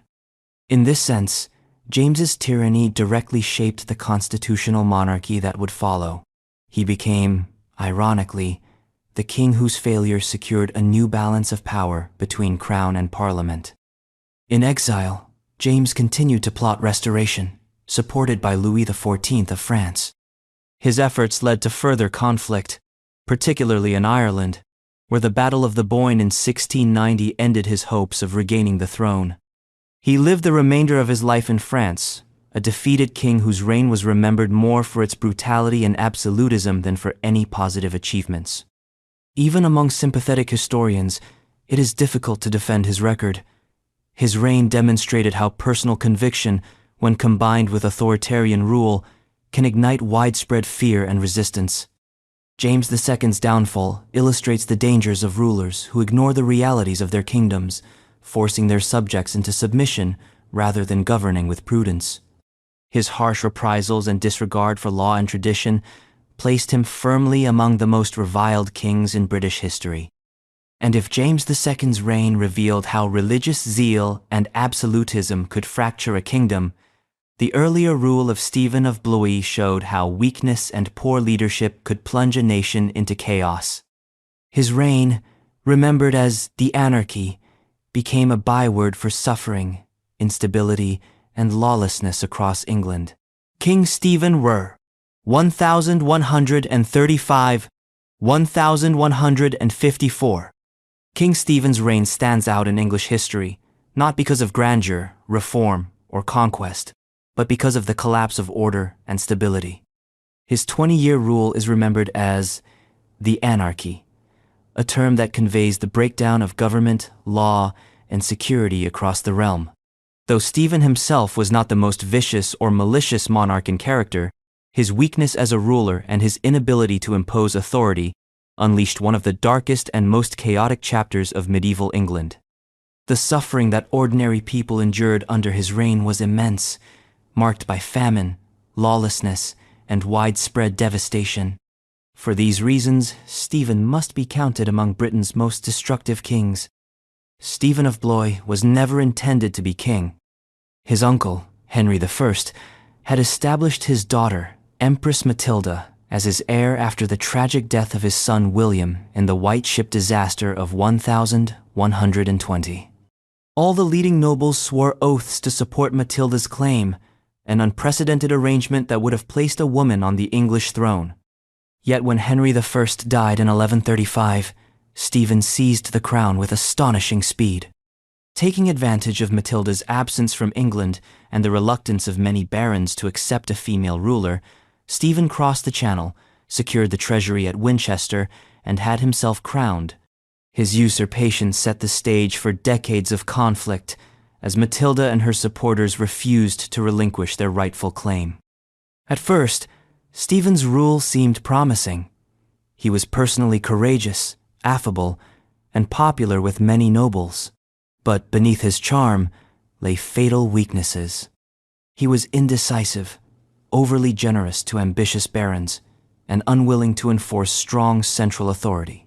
His failure to control his nobles allowed them to build private castles, wage private wars, and exploit their subjects without restraint. The chronicler William of Malmesbury described this period in chilling terms. Christ and his saints slept. Law and justice, which had been strengthened under Henry I, collapsed into near anarchy. The conflict between Stephen and Matilda soon escalated into open war. The struggle was not merely dynastic, but a full-scale civil war that engulfed England for nearly 2 decades. Armies marched across the countryside, seizing towns, raiding villages, and burning crops. Castles multiplied, many of them built without royal permission, serving as bases for predatory lords. For ordinary people, the impact was devastating. Crops were destroyed, famine spread, and peasants were often caught between warring factions. Contemporary accounts describe people reduced to starvation, fields left untilled, and lawless bands roaming unchecked. Though Stephen himself was not personally cruel in the way some rulers were, his failure to prevent this suffering made him culpable. The turning point came in 1141, when Stephen was captured at the Battle of Lincoln and imprisoned by Matilda's forces. For a time, Matilda appeared poised to take the throne, but her harsh treatment of Londoners and inability to secure support allowed Stephen's queen, also named Matilda, to rally his allies. Stephen was released in exchange for the captured Robert of Gloucester, Matilda's half-brother and chief supporter.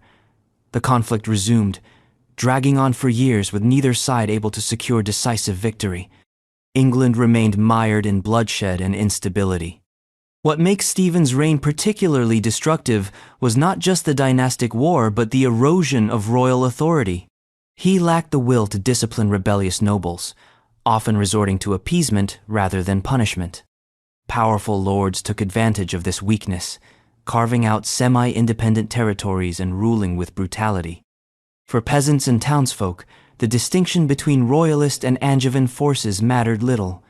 Both sides brought pillage, forced labor, and destruction. Entire communities were left destitute. The moral condemnation found in chronicles from this period reflects not simply anger at individual battles, but outrage at the sheer scale of suffering endured by the common people. Stephen's later years saw some attempts at stabilization. By the 1150s, exhaustion on both sides encouraged negotiations. When his eldest son Eustace died unexpectedly in 1153, Stephen agreed to a compromise with Matilda's son, Henry of Anjou. The Treaty of Wallingford recognized Henry as Stephen's heir, ending the immediate conflict. When Stephen died the following year, Henry ascended the throne as Henry II, bringing a measure of stability and beginning the Angevin dynasty. Yet the damage done to the kingdom during Stephen's reign could not be easily repaired. The memory of the anarchy lingered as a warning of what happened when kings failed in their duty to protect and govern. Historians have long debated whether Stephen deserves to be counted among England's worst monarchs. Some argue that he was unlucky, caught in a dynastic struggle not of his making. Yet, luck alone does not explain the chaos. His weakness, indecision, and failure to impose authority turned a succession crisis into 2 decades of misery. A stronger king might have averted prolonged conflict, or at least contained its effects. Instead, Stephen's reign became a byword for disorder, his name forever tied to one of the most lawless periods in English history. Stephen's legacy is thus one of caution. He was not a deliberate tyrant, but his incompetence unleashed tyranny at the local level, as unchecked barons exploited their subjects with impunity. His reign illustrates that cruelty can arise not only from deliberate oppression, but also from a ruler's inability to enforce justice and stability. In the eyes of his subjects, the distinction mattered little. The suffering was just as real. And if Stephen's reign revealed the horrors of weak kingship, the rule of his successor's grandson, Edward II, would show how personal indulgence and political favoritism could plunge a kingdom into civil war, alienating both nobles and people, while leaving the nation fractured and resentful. King Edward II, R. 1327. King Edward II is remembered as one of the most disastrous monarchs in English history. His 20-year reign was defined by weakness, favoritism, and repeated failures in both governance and war. Unlike his formidable father, Edward I, the Hammer of the Scots, Edward II lacked military skill, political acumen, and the respect of his nobility. Instead, he surrounded himself with favorites, lavishing them with wealth and titles, while alienating the powerful barons whose support he needed. The result was a kingdom torn apart by factional conflict, humiliation on the battlefield, and widespread discontent. Edward's failures as a ruler, coupled with his vindictive treatment of opponents, cement his place among Britain's most reviled kings. Edward inherited the throne in 1307, following the death of his father, one of England's most capable warrior kings. The contrast between father and son could not have been sharper. Edward I had built a reputation as a strong leader who extended English power into Wales and challenged Scotland's independence. Edward II, by contrast, showed little interest in the demanding responsibilities of kingship. He preferred leisurely pursuits, particularly rural hobbies like ditch digging and rowing boats, to the discipline of government or war. His neglect of duty quickly undermined his authority, giving ambitious barons an opening to challenge his rule. Central to Edward's troubles was his notorious reliance on favorites. The first and most infamous was Piers Gaveston, a knight of modest background who became the king's closest companion. Edward showered Gaveston with titles, lands, and influence, even making him Earl of Cornwall, a title traditionally reserved for members of the royal family. Gaveston's arrogance and ostentation infuriated the nobility, who saw him as an upstart usurping their rightful place in the king's council. The barons demanded his removal, and Edward's refusal to sever ties with Gaveston led to repeated crises. Eventually, Gaveston was captured and executed by rebellious nobles in 1312. Instead of stabilizing the realm, Gaveston's death only deepened divisions as Edward sought revenge while failing to reconcile with his barons. Edward's incompetence was most glaring in military matters. His reign coincided with a critical phase in the ongoing struggle with Scotland. Unlike his father, Edward lacked the strategic brilliance and martial discipline needed to subdue Scottish resistance. His disastrous defeat at the Battle of Bannockburn in 1314 was one of the most humiliating losses in English history. Facing the forces of Robert the Bruce, Edward's army, though larger, was decisively routed. Thousands of English soldiers were killed or captured, and Scotland's independence was effectively secured for a generation. Bannockburn not only shattered England's military prestige, but also destroyed Edward's credibility as a king. Many of his nobles openly questioned his ability to lead, and his authority sank to new lows. Following Gaveston's death, Edward transferred his affection and patronage to a new set of favorites: Hugh Despencer the Elder and his son, Hugh Despencer the Younger. The younger Despencer in particular became the lightning rod of noble resentment. Arrogant, greedy, and unscrupulous, he exploited his position to amass vast lands and wealth, often at the expense of other nobles. Edward enabled his excesses, granting him privileges and shielding him from accountability. This blatant favoritism provoked widespread rebellion, as barons united in opposition to the king and the Despensers. The resulting civil wars brought devastation to the kingdom, as castles were besieged, lands ravaged, and thousands of commoners caught in the crossfire. Edward's cruelty toward his opponents further tarnished his reign. Rebels captured in these conflicts were often executed or mutilated, their families dispossessed, and their lands confiscated. Rather than healing divisions, Edward exacerbated them through vengeance. His vindictive nature ensured that peace was fleeting and instability constant. Ordinary people bore the brunt of this strife, suffering famine, taxation, and the disruption of trade. Chroniclers describe England during his reign as a kingdom in misery, oppressed by corruption at the top and turmoil everywhere else. The final blow came not from rebellious barons alone, but from within Edward's own household. His queen, Isabella of France, grew alienated by his neglect and the dominance of the Despensers. In 1325, she traveled to France, where she formed an alliance with Roger Mortimer, a powerful exile and enemy of the king. Together, they raised an army and invaded England in 1326. Edward, abandoned by his supporters, was quickly captured. The Despensers were executed, their gruesome ends celebrated by those who had suffered under their tyranny. Isabella and Mortimer forced Edward to abdicate in favor of his young son, Edward III, bringing his disastrous reign to an ignominious close. Edward II's legacy is one of failure on nearly every front. Militarily, he lost Scotland and humiliated England at Bannockburn. Politically, he alienated his nobles through favoritism and cruelty. Personally, he lacked the discipline, charisma, and wisdom necessary to command respect. His reliance on corrupt favorites and his vindictiveness toward enemies created a cycle of rebellion and repression that plunged England into years of instability. Even his abdication failed to restore peace immediately, as his deposition left behind a precedent for rebellion that haunted his successors. In retrospect, Edward II's reign illustrates how personal weaknesses in a monarch can devastate an entire nation. His indulgence in private pleasures, his inability to govern effectively, and his vindictive treatment of opposition combined to make his kingship one of England's most disastrous.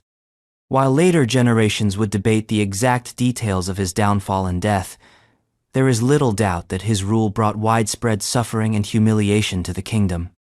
And if Edward II's reign showed how weakness and favoritism could ruin a monarch, the next king on our journey, Richard I, the famed Lionheart, demonstrates a different kind of tyranny. a ruler celebrated for his chivalry abroad, but whose relentless wars and disregard for his own people left England impoverished and oppressed. King Richard I, the Lionheart, R 1000, 189 1199. King Richard I, remembered to history as the Lionheart, is often romanticized as the ideal knightly monarch, brave, chivalric, and a champion of Christendom during the Crusades. His deeds on the battlefield, particularly in the Third Crusade, captured the imagination of chroniclers and later storytellers, ensuring his place in legend alongside figures like Robin Hood. Yet beneath the shining veneer of this heroic image lies a reign marked by neglect of England, ruthless violence abroad, and crushing burdens placed on his subjects. Richard spent less than a year of his 10-year reign in his own kingdom, treating it primarily as a source of revenue to fund his military ambitions.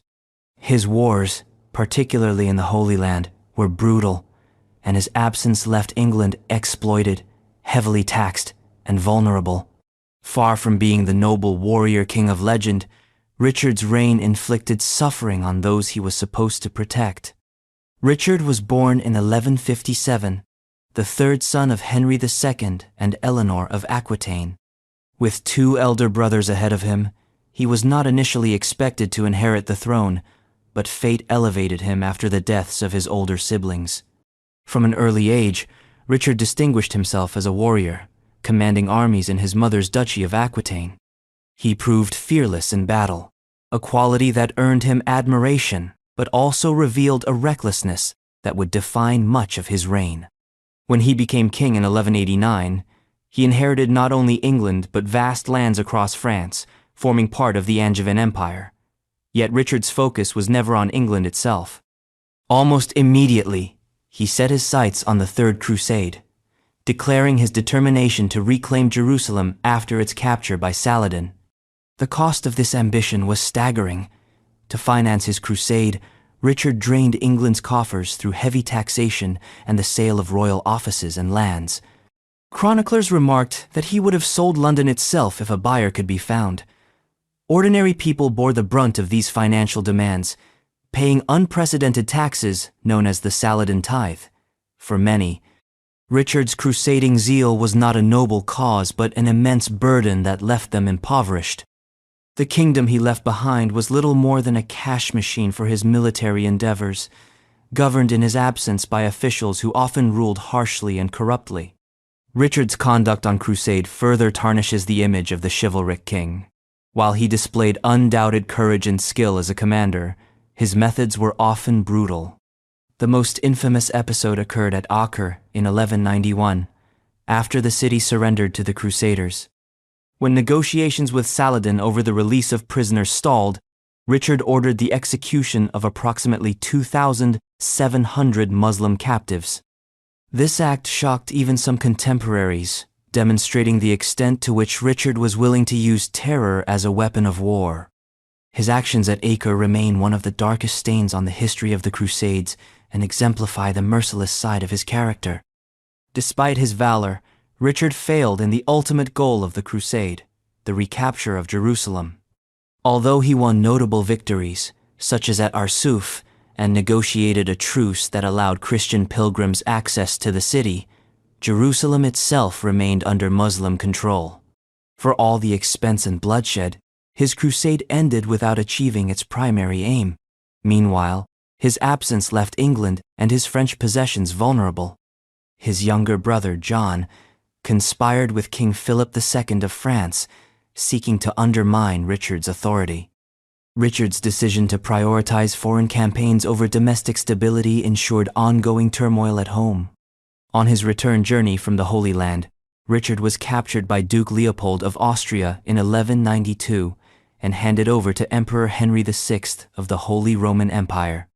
The ransom demanded for his release was astronomical, 150,000 marks, equivalent to several years of royal income.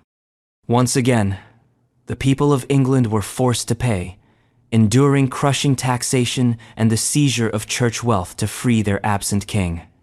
Though he was eventually released in 1194, The episode reinforced the perception that Richard's ambitions abroad came at the direct expense of his kingdom. Even after his return, Richard showed little interest in England. He spent most of his remaining years campaigning in France, defending his territories against Philip II. His wars drained resources and lives, yet he remained fixated on military glory rather than good governance. Chroniclers noted that he regarded England merely as a source of income, famously declaring that he would sell it if he could find a buyer.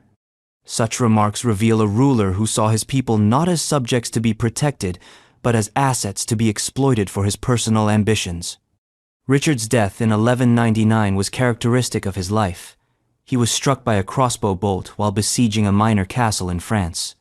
His courage in battle never waned, but his reign left little to celebrate for the people of England.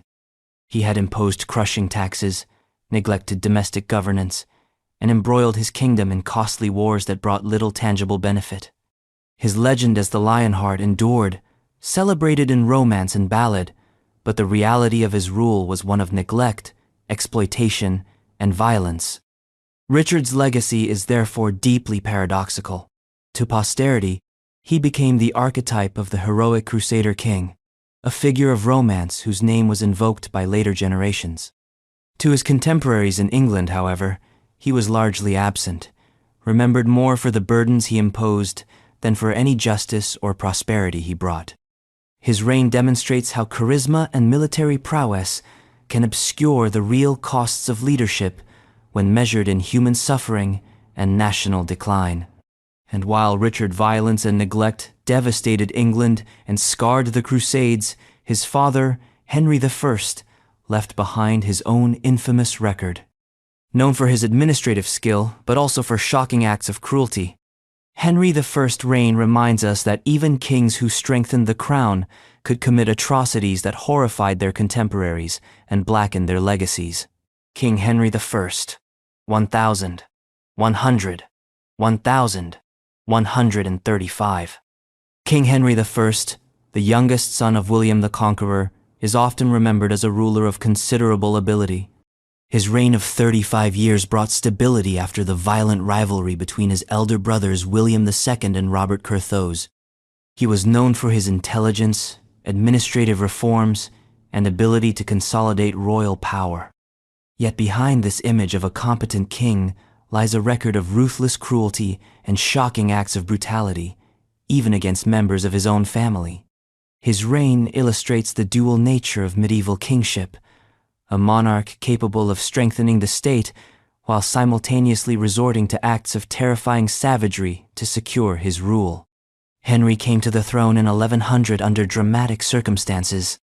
His elder brother, William II, William Rufus, was killed in a hunting accident, and Henry moved swiftly to seize the crown before his elder brother Robert could claim it. Robert, Duke of Normandy, had a strong hereditary claim, but Henry outmaneuvered him, securing the support of leading nobles and the Church by issuing the Charter of Liberties, a document that promised to curb abuses of power and respect traditional rights. This charter is often seen as a forerunner to the later Magna Carta, yet Henry's commitment to its principles was limited.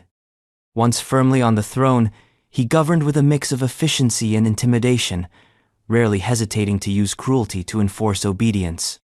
One of Henry's most notorious acts was his treatment of political enemies through mutilation. Blinding, castration, and other forms of disfigurement were methods of punishment he employed not just against rebels or criminals, but even against members of his own family.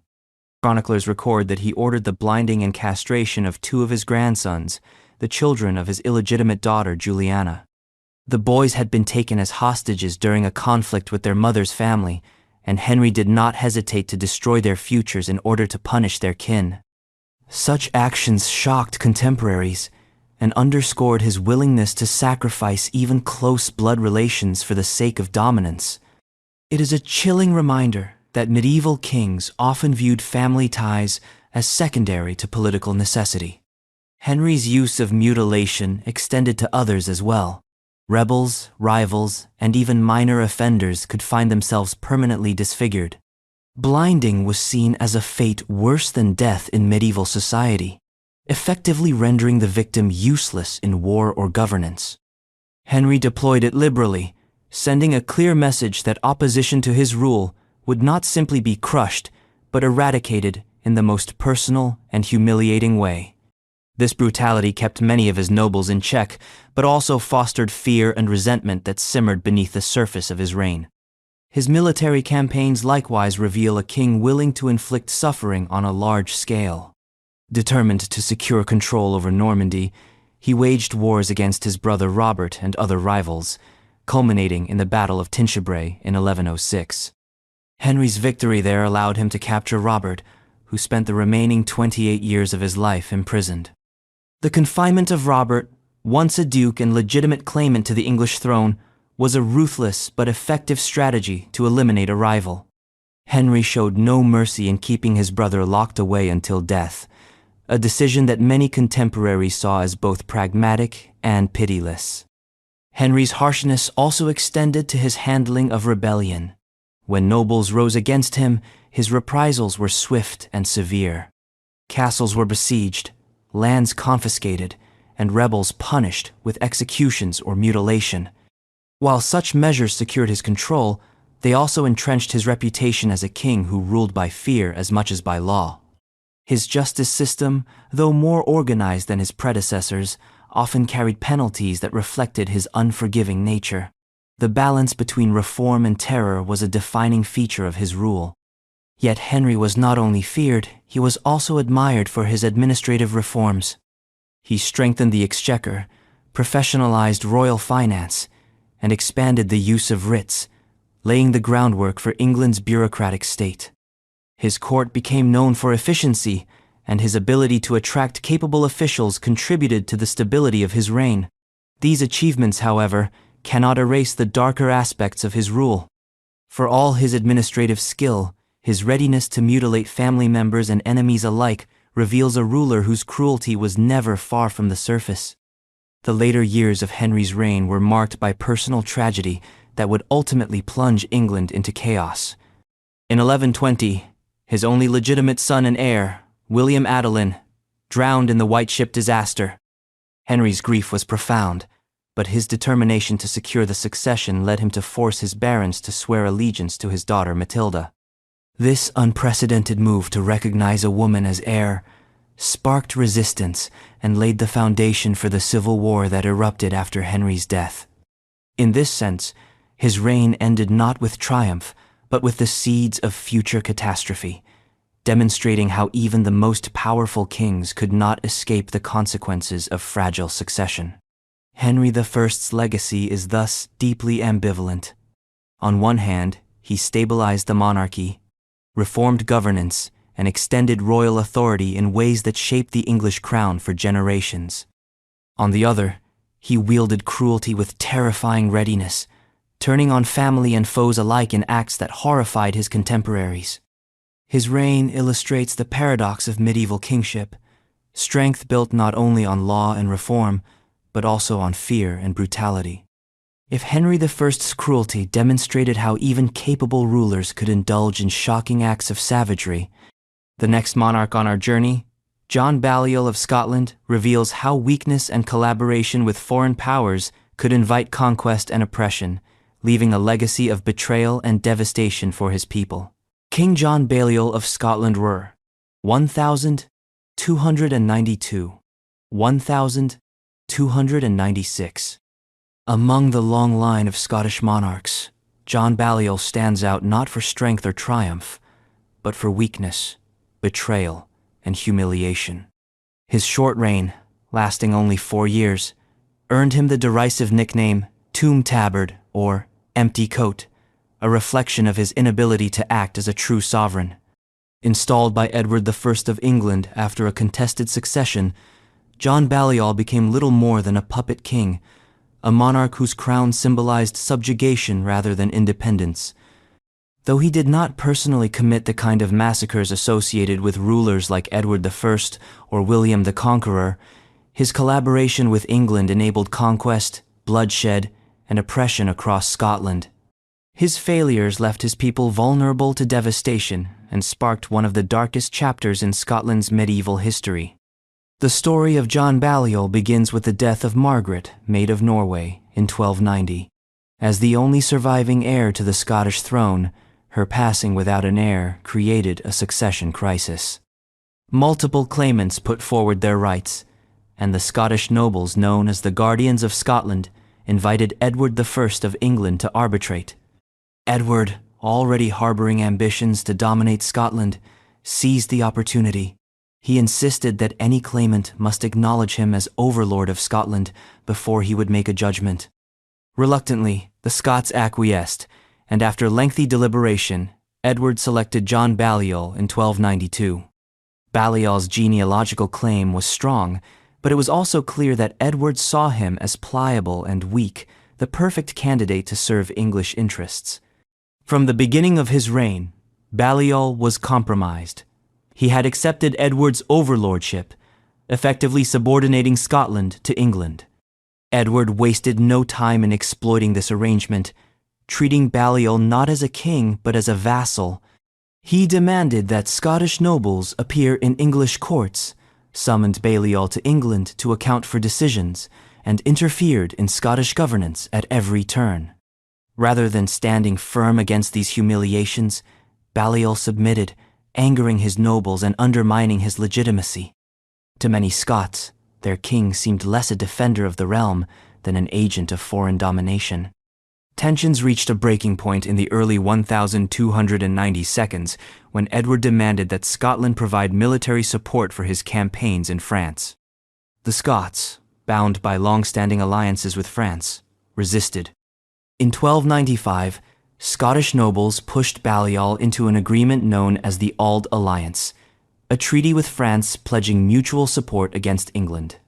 Yet Balliol lacked the strength or will to lead his kingdom in defiance of Edward.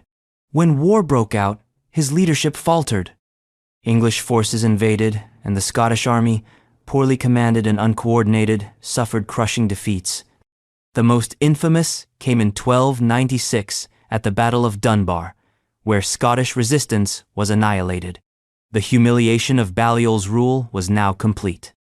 Edward's treatment of Balliol after Dunbar epitomized the king's contempt. Balliol was forced to publicly renounce his crown, stripped of his royal insignia in a ceremony that gave rise to his mocking nickname, Tomb Tabard. His abdication symbolized the collapse of Scottish independence under his reign. Taken prisoner, he was eventually sent into comfortable exile in France, where he lived out his days far from the land he had failed to defend. Scotland, meanwhile, was left to endure the harsh hand of English occupation. Edward's forces carried out brutal campaigns, including the infamous sack of Berwick, where thousands of civilians were slaughtered. Though Balliol did not order these atrocities himself, his submission to Edward and his failure to resist enabled them. His weakness created the conditions in which conquest and massacre could unfold. Balliol's reign is often contrasted with the resistance that followed. Leaders like William Wallace and Robert the Bruce rose in the vacuum left by his abdication, rallying Scotland in defiance of English domination. Their heroism was defined in part by the memory of Balliol's failure. To later generations, he became a symbol of capitulation, the king who surrendered his country's sovereignty without a fight.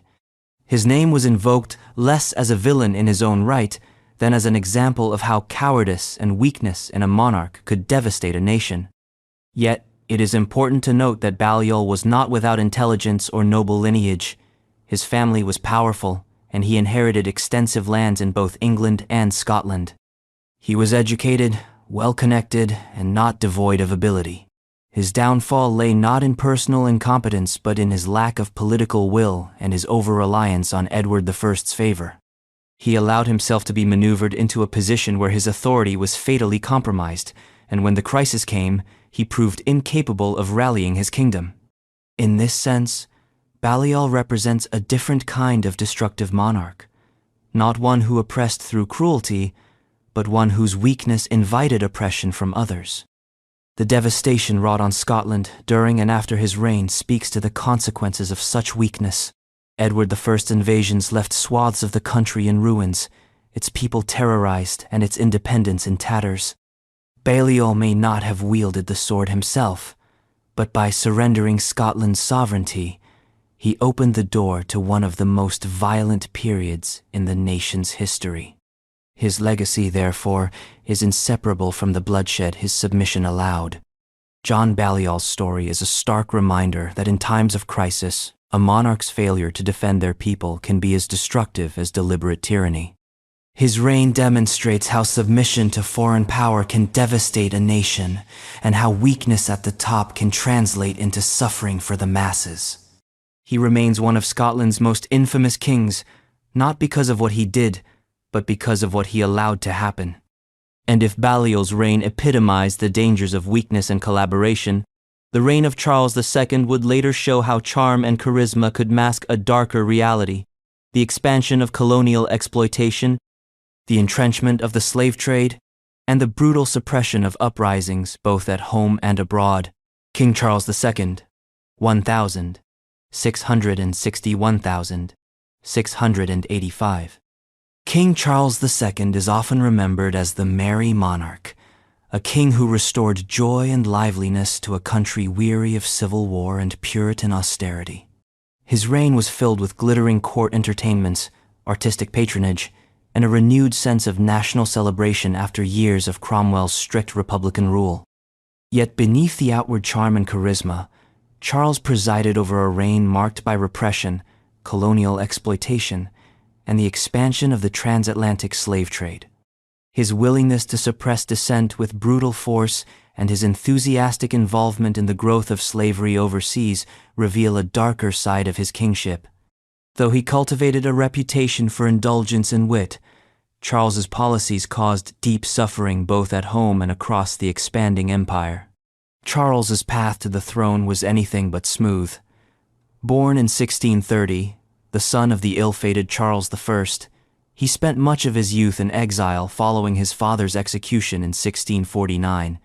During this time, he wandered across Europe, dependent on foreign allies for survival.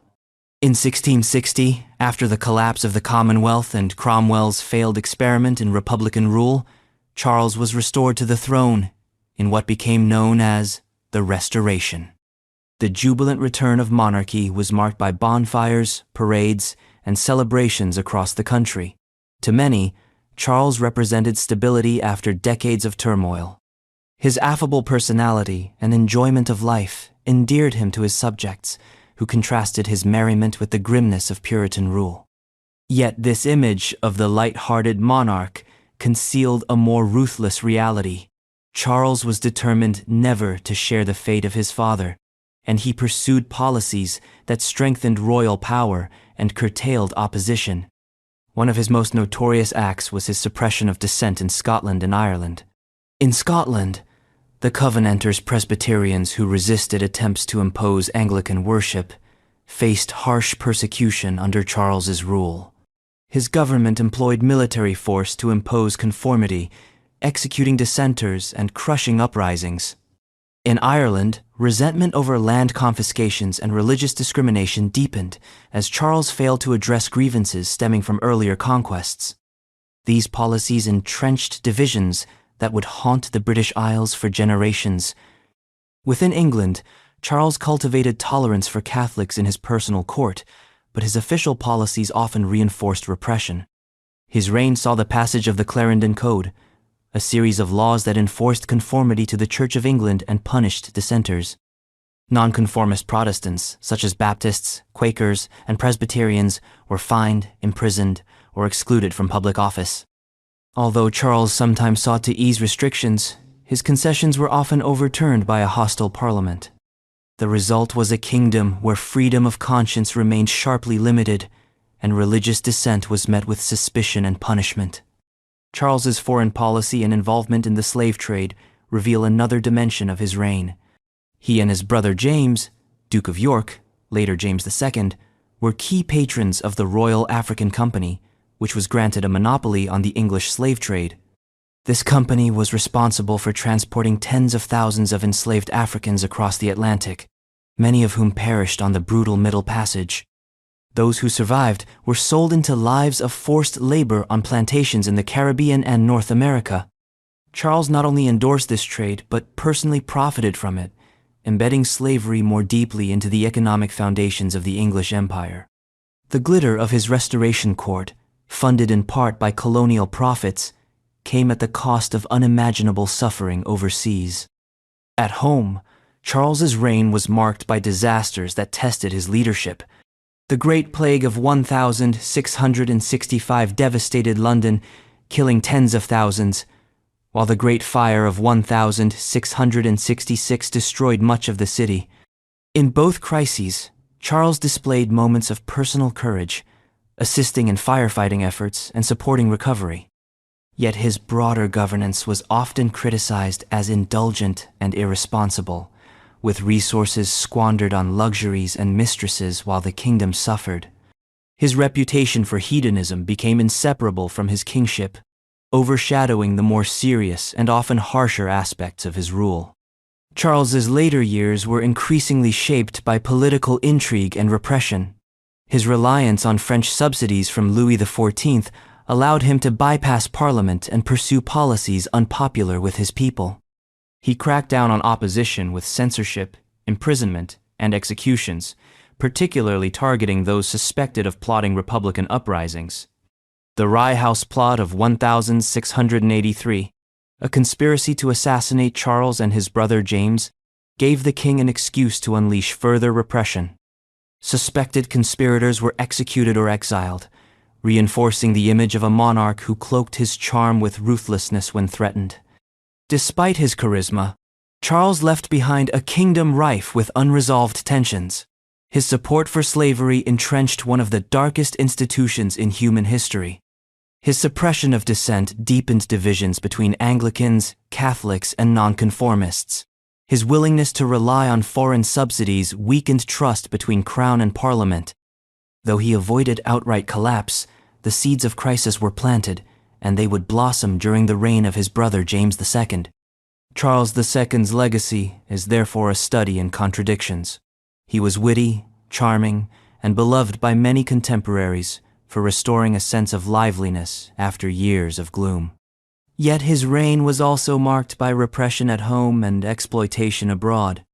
The laughter and pageantry of his court were accompanied by the cries of dissenters in Scotland and the suffering of enslaved Africans transported under his patronage. For all his merriment, Charles was a king whose actions left deep scars on the people he ruled and the empire he expanded.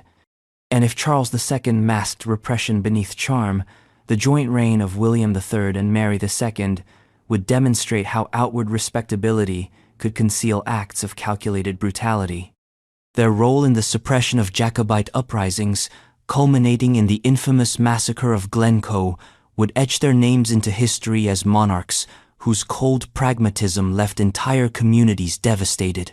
King William III and Queen Mary II, 1689–1702. The reign of William III and Mary II is often celebrated in British history for its constitutional achievements. Their joint rule, beginning with the Glorious Revolution of 1688, marked the establishment of parliamentary supremacy and the beginning of the modern constitutional monarchy.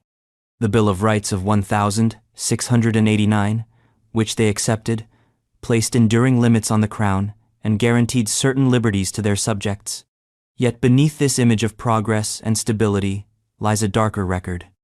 Their reign was also marked by brutal suppression of opposition, particularly in Scotland and Ireland, and by acts of cruelty that left scars for generations. The infamous massacre of Glencoe in 1692 remains one of the most chilling episodes of their rule, a calculated act of treachery that revealed the ruthlessness with which William and Mary were willing to secure their throne. William and Mary ascended the throne under unusual circumstances. James II, Mary's father, had been driven from power by his own subjects, alarmed by his Catholicism and his attempts at absolutist rule.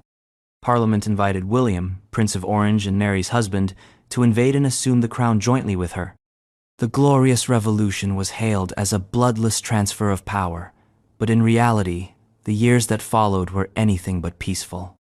James retained loyal supporters in Scotland and Ireland, known as Jacobites, who resisted William and Mary's rule. The new monarchs faced the daunting task of consolidating their authority over a divided kingdom. In Scotland, opposition was fierce. Many Highland clans remained loyal to James II, seeing him as the legitimate king. William, determined to secure his authority, required the chiefs to swear oaths of allegiance by a fixed deadline in early 1692. While most complied, the MacDonalds of Glencoe were delayed in swearing their oath, owing to both confusion and travel difficulties.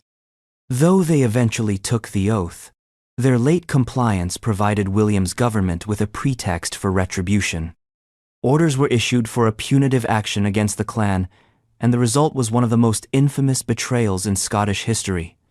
In February 1692, soldiers under Captain Robert Campbell of Glenlyon, who had been quartered peacefully with the MacDonalds for nearly 2 weeks, turned on their hosts. At dawn, they attacked without warning, killing dozens of men, women, and children.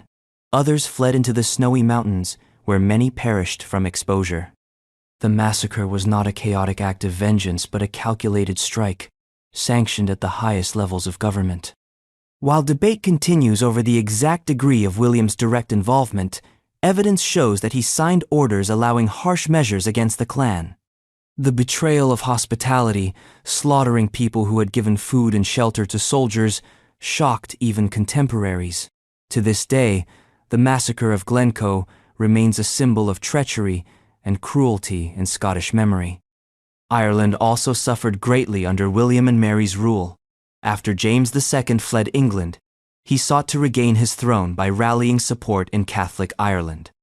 This led to the Williamite War in Ireland, 1689–1691, a conflict that devastated the island.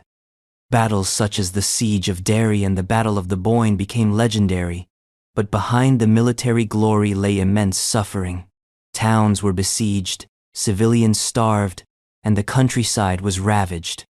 When William's forces finally triumphed, the Treaty of Limerick promised toleration for Catholics who swore loyalty. Yet the treaty's terms were quickly violated, and subsequent penal laws stripped Irish Catholics of political and social rights, entrenching centuries of oppression. While William secured his throne through victory, Ireland paid the price in devastation and subjugation. In England, William and Mary faced opposition from Jacobites as well as dissenting religious groups. Their government responded with harsh measures, using surveillance, imprisonment, and executions to silence critics. Although they are often portrayed as tolerant compared to earlier monarchs, their tolerance had strict limits. Dissenters who challenged their legitimacy or supported James II faced brutal punishment. Their reign thus reinforced the reality that even constitutional progress could coexist with repression. William himself was a soldier before he was a king, and his priorities reflected that background. Much of his reign was consumed by war against Louis XIV of France, part of the wider struggle for European balance of power. His campaigns were costly, draining England's treasury and requiring heavy taxation. Ordinary people bore the burden, funding wars that many did not understand or support. While William is remembered as a defender of Protestant Europe, his subjects often experienced his wars as yet another source of hardship and exploitation. Mary, though less directly involved in politics, also played a role in consolidating their authority. As a devout Protestant, she supported efforts to enforce conformity within the Church of England, limiting freedom for dissenters. Her reign alongside William has sometimes been portrayed as softer or more virtuous, but she too endorsed policies that suppressed religious and political minorities. The partnership that was supposed to symbolize stability and unity, in practice, reinforced divisions and persecution. The paradox of William and Mary's reign lies in its dual legacy. On the one hand, they oversaw reforms that established lasting constitutional principles, limiting the power of the monarchy and strengthening Parliament. On the other hand, they sanctioned acts of cruelty and oppression that left deep wounds, particularly in Scotland and Ireland. Their reign demonstrates that political progress does not always equate to moral progress. A constitutional monarchy can still preside over massacre and repression, using violence to secure authority while proclaiming liberty in theory. The massacre of Glencoe, above all, stands as a reminder of the darker side of their rule. It was not a battle fought in the open, but a betrayal carried out under the cover of friendship and hospitality. It revealed the cold pragmatism of a monarchy willing to sacrifice human lives and traditions of honor to secure obedience. For the MacDonalds of Glencoe, the Glorious Revolution was anything but glorious. It was an era of betrayal and bloodshed. William III and Mary II thus occupy a complex place in history. Celebrated as architects of constitutional change, they were also monarchs who relied on fear, violence, and oppression to consolidate their power. Their reign highlights the contradictions of early modern monarchy. Progress in law and governance alongside cruelty toward those who resisted. And if their rule showed how treachery could masquerade as reform, the reign of Elizabeth I would demonstrate how ruthless suppression, especially in Ireland, could underlie even the most celebrated of golden ages.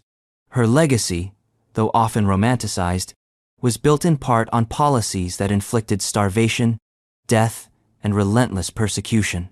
Queen Elizabeth I, 1558–1603. Queen Elizabeth I is often remembered as one of the most iconic rulers in British history. Her reign, known as the Elizabethan Age, has been celebrated for its flourishing of the arts, the voyages of exploration that laid the foundations of empire, and the relative stability she achieved after decades of religious turmoil. Figures like William Shakespeare, Francis Drake, and Walter Raleigh are forever linked with her golden image. Yet beneath the veneer of glory and cultural achievement lay darker realities. Elizabeth's rule was marked by ruthless suppression of rebellion, especially in Ireland, where her policies brought famine, mass suffering, and devastation. She oversaw religious persecution, executions, and political intrigue, all in the service of securing her throne.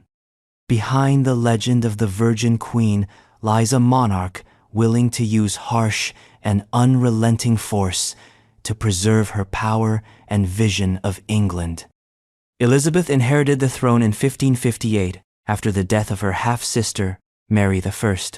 The kingdom she received was divided and fragile, riven by decades of oscillation between Protestantism and Catholicism.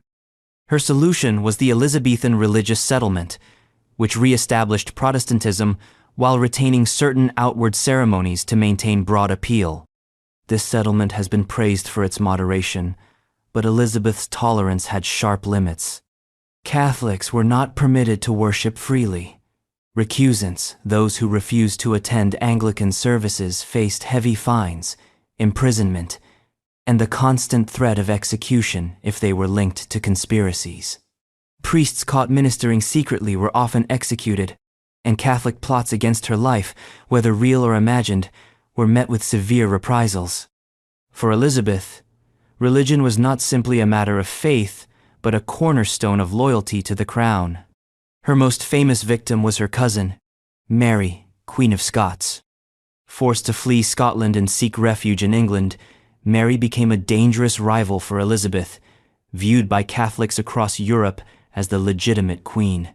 For nearly 2 decades, Mary lived under house arrest, the focus of repeated Catholic conspiracies. Elizabeth hesitated to execute a fellow queen, but in 1587, after the discovery of the Babington plot, she finally ordered Mary's death. The execution shocked Europe, for it was not only the death of a Catholic figurehead, but also a monarch slain by another monarch's order. While Elizabeth's supporters praised her decision as necessary for national security, her critics saw it as cold and ruthless. The image of Elizabeth as a pragmatic yet merciless ruler was solidified. If Elizabeth's handling of religious dissent in England was harsh, her policies in Ireland were devastating. Rebellions in Ireland, often fueled by resistance to English colonization and the imposition of Protestant rule, were met with brutal campaigns. the Desmond rebellions of the 1560 and 1570, and later the 9 Years' War, led by Hugh O'Neill, were crushed with methods that inflicted immense suffering on civilians. English forces destroyed crops, slaughtered livestock, and laid waste to villages, ensuring that famine would weaken the population. Tens of thousands perished from starvation and disease as a direct consequence of these policies. For many historians, Elizabeth's Irish campaigns approach the level of systematic devastation, remembered in Ireland as a dark and bitter chapter of English conquest. Her government sought not merely to defeat rebels, but to reshape the land itself, confiscating territory for English settlers in the first wave of plantations that would have centuries-long repercussions. Elizabeth also relied heavily on espionage, propaganda, and the ruthless elimination of perceived threats. Her spy master, Sir Francis Walsingham, constructed one of the most sophisticated intelligence networks of the age, uncovering plots and conspiracies across Europe. While effective, this network also fed into Elizabeth's climate of paranoia, where accusations of treason could swiftly end in execution. Political opponents, real or imagined, rarely escaped her grasp for long. Though her reign is remembered for stability, it was a stability often bought at the cost of blood and fear. Beyond England and Ireland, Elizabeth's reign also contributed to the expansion of violence overseas. Her support for privateers like Francis Drake, who raided Spanish ships and colonies, brought wealth to England, but at the expense of widespread suffering in the Americas. Early attempts at colonization, such as the settlement at Roanoke, were small compared to later empires, but they signaled England's growing appetite for expansion. These ventures were often accompanied by dispossession and exploitation of indigenous peoples, setting patterns that would define imperialism in centuries to come. Elizabeth's backing of such ventures reveals her complicity in a global story of conquest and suffering. Despite these darker elements, Elizabeth's charisma, political skill, and longevity ensured her place as a beloved figure in English memory. She projected an image of strength and majesty, cultivating the persona of the Virgin Queen devoted entirely to her kingdom. Her speeches, such as the famous address to the troops at Tilbury in 1588, inspired loyalty and admiration. Yet, it is important to see beyond the rhetoric. Elizabeth was a ruler who governed through calculation, manipulation, and force, balancing charm with ruthlessness. Her achievements were real, but so too were the human costs of her policies. Elizabeth I's reign demonstrates how even the most celebrated monarchs can leave legacies stained by cruelty. Her cultural and political successes cannot erase the suffering caused by her suppression of religious dissenters, her execution of rivals, and the devastation inflicted on Ireland. She ruled with a keen sense of survival, willing to make harsh decisions to secure her throne, but those decisions left thousands dead and entire regions scarred. Thus, while Elizabeth remains a symbol of England's golden age, she also exemplifies the paradox of monarchy: glory for the realm, but suffering for many of its people. Her reign is a reminder that beneath the pageantry and triumphs of history often lie stories of brutality and loss. And if Elizabeth's reign showed how the glory of empire could coexist with ruthless suppression, the earlier rule of Harold Harefoot would demonstrate how personal ambition, even in a short reign, could lead to shocking acts against family members in the scramble for power. King Harold Harefoot, 1035–1040. King Harold I of England, better known by the nickname Harefoot for his swiftness in hunting and running, ruled for only 5 years. Yet in that short period, his reign became infamous for ruthless ambition and betrayal within his own family.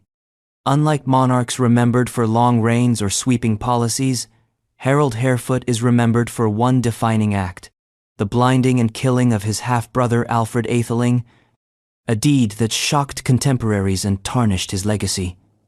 While his reign was brief, it was emblematic of a period of instability in England, where ambition and violence often determined who wore the crown.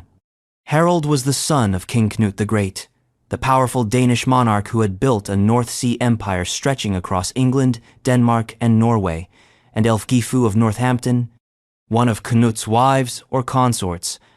After Knut's death in 1035, the English throne was contested. Knut's other widow, Emma of Normandy, sought the crown for her sons by Knut Harthacnut, who was in Denmark, and Alfred and Edward, her children from her earlier marriage to Ethelred the Unready. Harold, supported by a faction of English nobles, moved quickly to claim the throne in his half-brother Harthacnut's absence.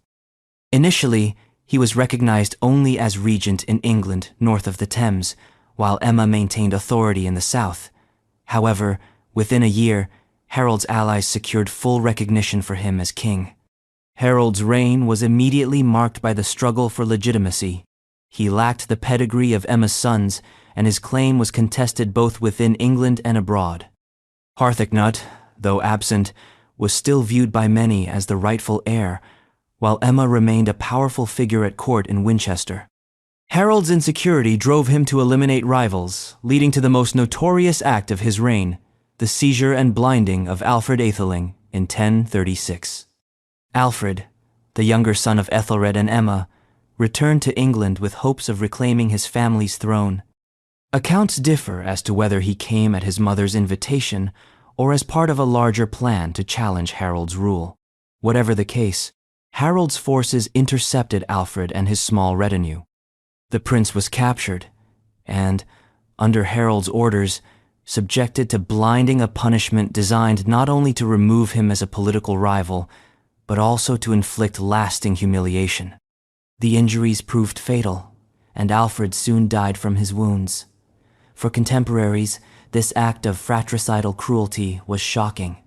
Blinding was already regarded as a particularly dreadful fate, but its use against a royal half-brother added a layer of scandal.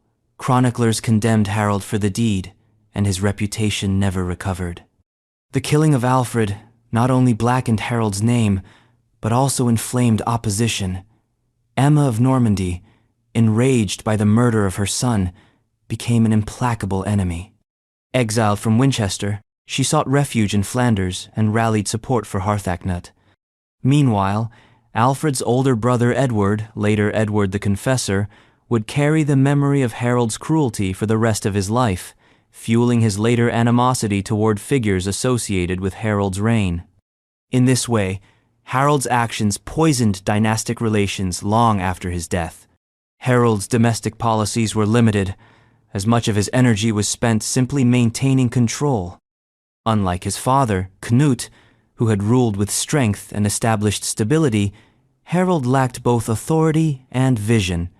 His reign did not produce significant reforms or military campaigns. Instead, it was characterized by uncertainty, with nobles hedging their loyalties and waiting to see whether Harthacnut would return from Denmark to claim his inheritance. Harold's nickname, Harefoot, suggests vigor, but his political record shows a king whose main achievement was seizing power quickly and holding on to it through ruthless measures. By 1040, Harold's reign came to an abrupt end with his sudden death, possibly from illness. He was around 24 years old. With his passing, the way was cleared for Harthacnut to return and claim the throne without opposition. In a final indignity, Harold's body was exhumed from its burial place in Westminster and reinterred elsewhere after Harthacnut took power, a symbolic act of vengeance that underscored the contempt in which he was held.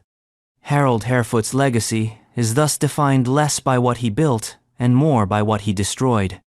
His brief kingship destabilized England during a fragile transition, and his brutal treatment of Alfred stained his reputation permanently. While other kings are remembered for wars, conquests, or reforms, Harold is remembered for fratricide and betrayal. His story is a reminder of how personal ambition, unchecked by loyalty or restraint, can unleash cruelty that reverberates for generations. The tale of Harold Harefoot also highlights the dangers of disputed succession. In a kingdom where claims to the throne were often contested and where force frequently determined legitimacy, acts of violence against rivals were tragically common. Harold's decision to eliminate Alfred was not unique in medieval Europe, but its notoriety lies in the brazenness of targeting a prince of royal blood in such a shocking way. His cruelty was not just political calculation, it was a personal stain that outlived him. Though his reign was short, Harold's place among Britain's most reprehensible monarchs is secure. His ambition led to the betrayal and death of his half-brother. His insecurity fractured dynastic unity, and his lack of constructive leadership left England weakened. Unlike rulers who cloaked their brutality in lasting achievements, Harold Harefoot left little behind but bitterness and resentment. And if Harold Harefoot's brief reign showed how fraternal betrayal could blacken a monarch's legacy, the career of Robert the Bruce demonstrates a different kind of ruthlessness. Though celebrated as Scotland's great liberator, Robert's rise to power began with the shocking killing of his rival John Comyn, an act that plunged Scotland into deeper conflict and revealed the darker side of a national hero. King Robert I of Scotland, Robert the Bruce R. 1306 1329. Robert the Bruce is enshrined in Scottish memory as a national hero, the liberator who broke the power of England and secured Scotland's independence at the Battle of Bannockburn in 1314. His story is one of resilience, determination, and eventual triumph, and for centuries he has been celebrated as the very embodiment of Scotland's fight for freedom. Yet this heroic image hides a darker side. Robert's rise to the throne was marked by violence, betrayal, and ruthless ambition. Most infamously, his murder of his rival John Comyn in a church in 1306 shocked Christendom and plunged Scotland into renewed civil war. Though he ultimately secured independence, the path he chose was littered with blood and destruction, making his reign as controversial as it was legendary. Robert was born into the powerful Bruce family, whose claim to the Scottish throne dated back generations. His grandfather had once competed for the crown in the great cause of 1292, when Edward I of England chose John Balliol as king. By the early 14th century, Scotland was in turmoil. Balliol had been deposed by Edward. Edward's brutal campaigns had devastated the country, and resistance had emerged under William Wallace. Robert himself initially wavered, sometimes supporting Edward I, and sometimes opposing him, as he weighed his chances of seizing the throne. His ambition to rule Scotland was clear, but his path to power required eliminating rivals. The defining moment came on 10 February 1306. Robert met John Comyn, one of the most powerful nobles in Scotland, and his chief competitor for the throne, at the Greyfriars Church in Dumfries. According to chroniclers, heated words turned violent, and Robert stabbed Comyn before the high altar. His supporters finished the deed, leaving Comyn dead in a place of sanctuary. The murder of a noble within a consecrated church was seen as sacrilege of the highest order, an act that horrified Europe and placed Robert under excommunication. Yet, instead of ruining his ambitions, the killing cleared his path. Within weeks, he was crowned King of Scots at Scone, launching his tumultuous reign. The immediate consequences of this act were catastrophic. Edward I of England, already determined to crush Scottish resistance, seized on the murder as proof of Robert's villainy. The English invaded with renewed ferocity, while within Scotland, many nobles who had supported Comyn now turned against Robert. Civil war erupted, with Scots fighting Scots as much as they fought the English. Robert's early campaigns were disastrous.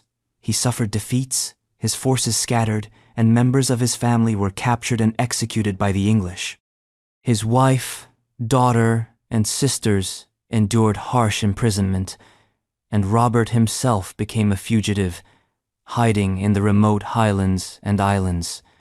For a time, it seemed his rash act in Dumfries had doomed not only himself but also Scotland's cause. Yet Robert was nothing if not determined.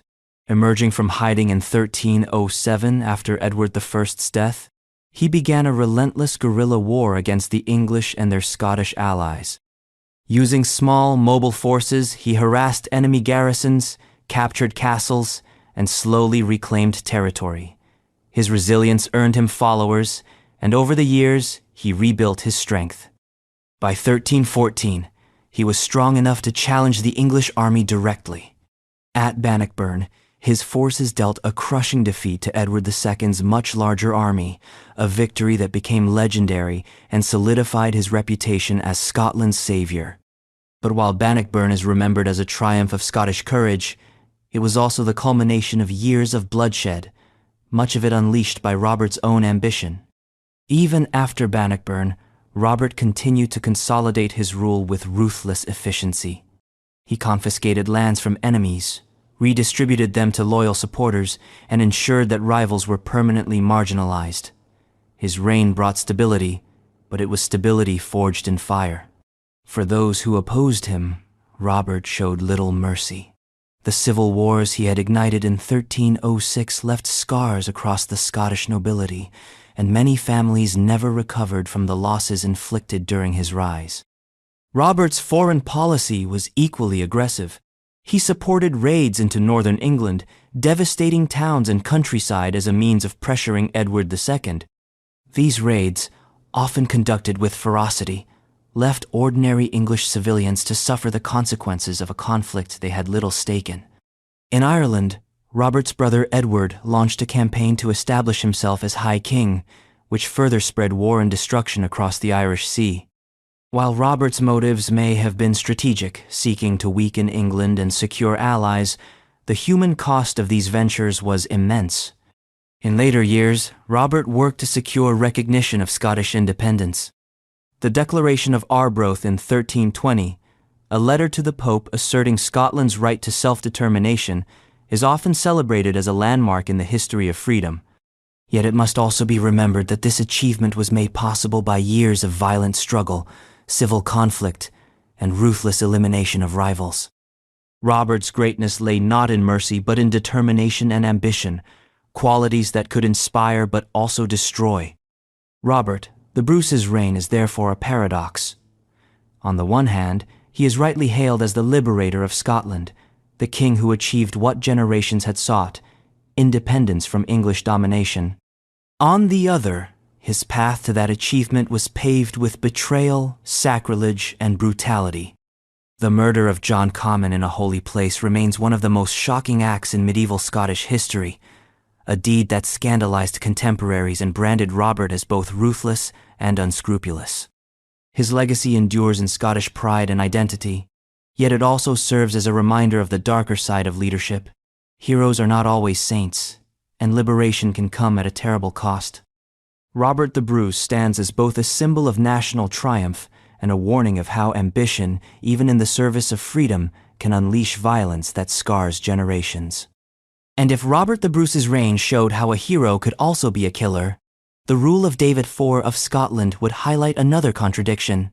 A pious reformer remembered for strengthening the Scottish Church, but also a king whose raids into northern England left behind fire, blood, and misery for countless civilians. King David I of Scotland, R. 1124, 1153. King David I of Scotland is often remembered as a transformative monarch, a ruler who reshaped his kingdom with reforms that brought it closer to the systems of feudal Europe. He is praised for introducing Norman institutions, founding monasteries, encouraging trade, and laying the groundwork for a more centralized Scottish state. Later, historians even described his reign as part of a Davidian revolution, a turning point in Scotland's medieval history. Yet this reputation for progress obscures a darker record.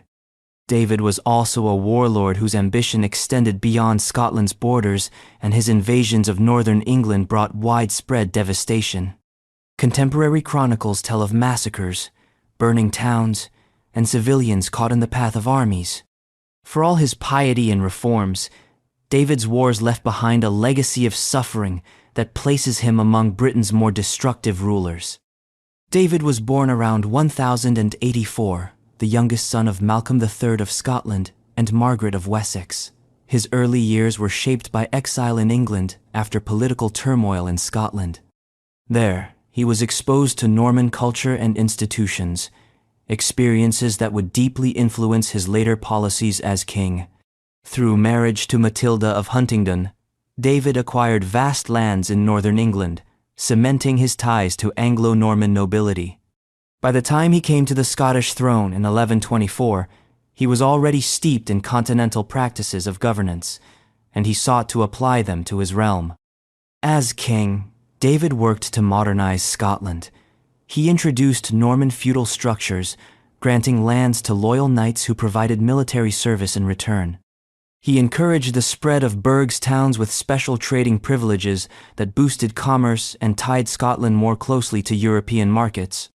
He also fostered religious reform, establishing monasteries such as Melrose, Holyrood, and Jedburgh, which became centers of learning, piety, and agricultural innovation.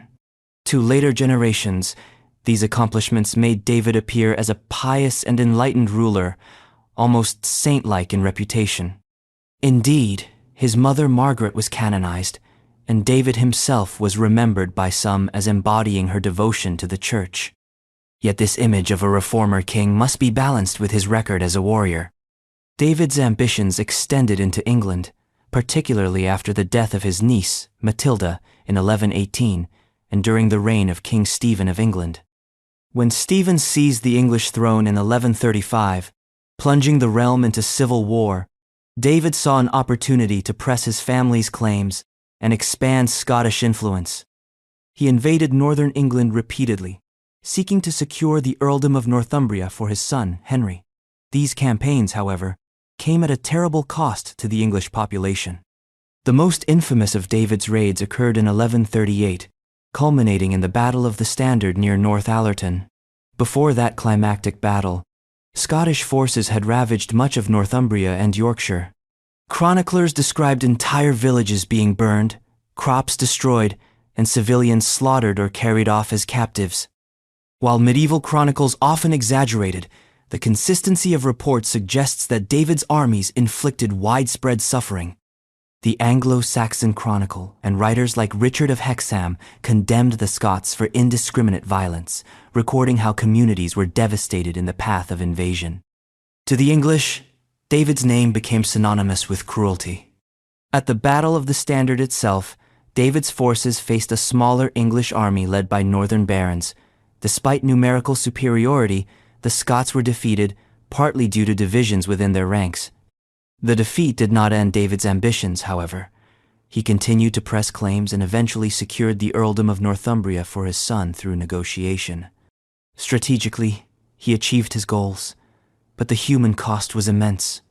For the people of northern England, David's reign meant years of destruction and fear, their homes repeatedly exposed to Scottish incursions. Even within Scotland, David's reforms had a harsher side. The introduction of Norman feudal practices, while modernizing governance, also displaced traditional Gaelic systems. Native lords were often supplanted by incoming Norman and Anglo-Norman knights, creating resentment and altering the fabric of Scottish society. While burghs and monasteries thrived, many ordinary people saw little benefit, and the shift toward feudal obligations increased burdens on peasants. For all his reputation as a saintly reformer, David's policies entrenched inequalities and reshaped society in ways that privileged elites at the expense of the common folk. The contradiction in David's legacy is striking. On the one hand, he is hailed as one of Scotland's greatest kings, a ruler whose reforms aligned the kingdom with European norms and whose piety earned lasting admiration. On the other hand, his invasions of England and the devastation they caused reveal a king capable of unleashing terrible violence in pursuit of dynastic ambition. His reputation for holiness sits uneasily alongside accounts of slaughter and pillage, the very qualities that made him successful. Ambition, determination, and strategic cunning also made him ruthless in pursuing power. David's death in 1153 marked the end of an era. His reign had transformed Scotland, but it had also left scars. His invasions of England deepened animosity between the two kingdoms, foreshadowing centuries of conflict. His reforms reshaped Scottish society but displaced older traditions, creating tensions that would echo through later centuries. To his supporters, he was a pious reformer. To his enemies, a bringer of destruction. Both views contain truth, and together they form the paradox of David I. David's story is a reminder that kings can be both builders and destroyers, visionaries and oppressors. His legacy cannot be understood without acknowledging both his contributions to Scotland's development and the suffering his wars inflicted on others. He stands as a warning that ambition, even when cloaked in piety, can devastate lives when pursued without restraint. And if David I revealed how piety could coexist with brutality, the next monarch on our journey, King John of England, would demonstrate how sheer misrule, greed, and betrayal could turn a king into one of the most reviled figures in English history, remembered not for glory, but for tyranny and failure.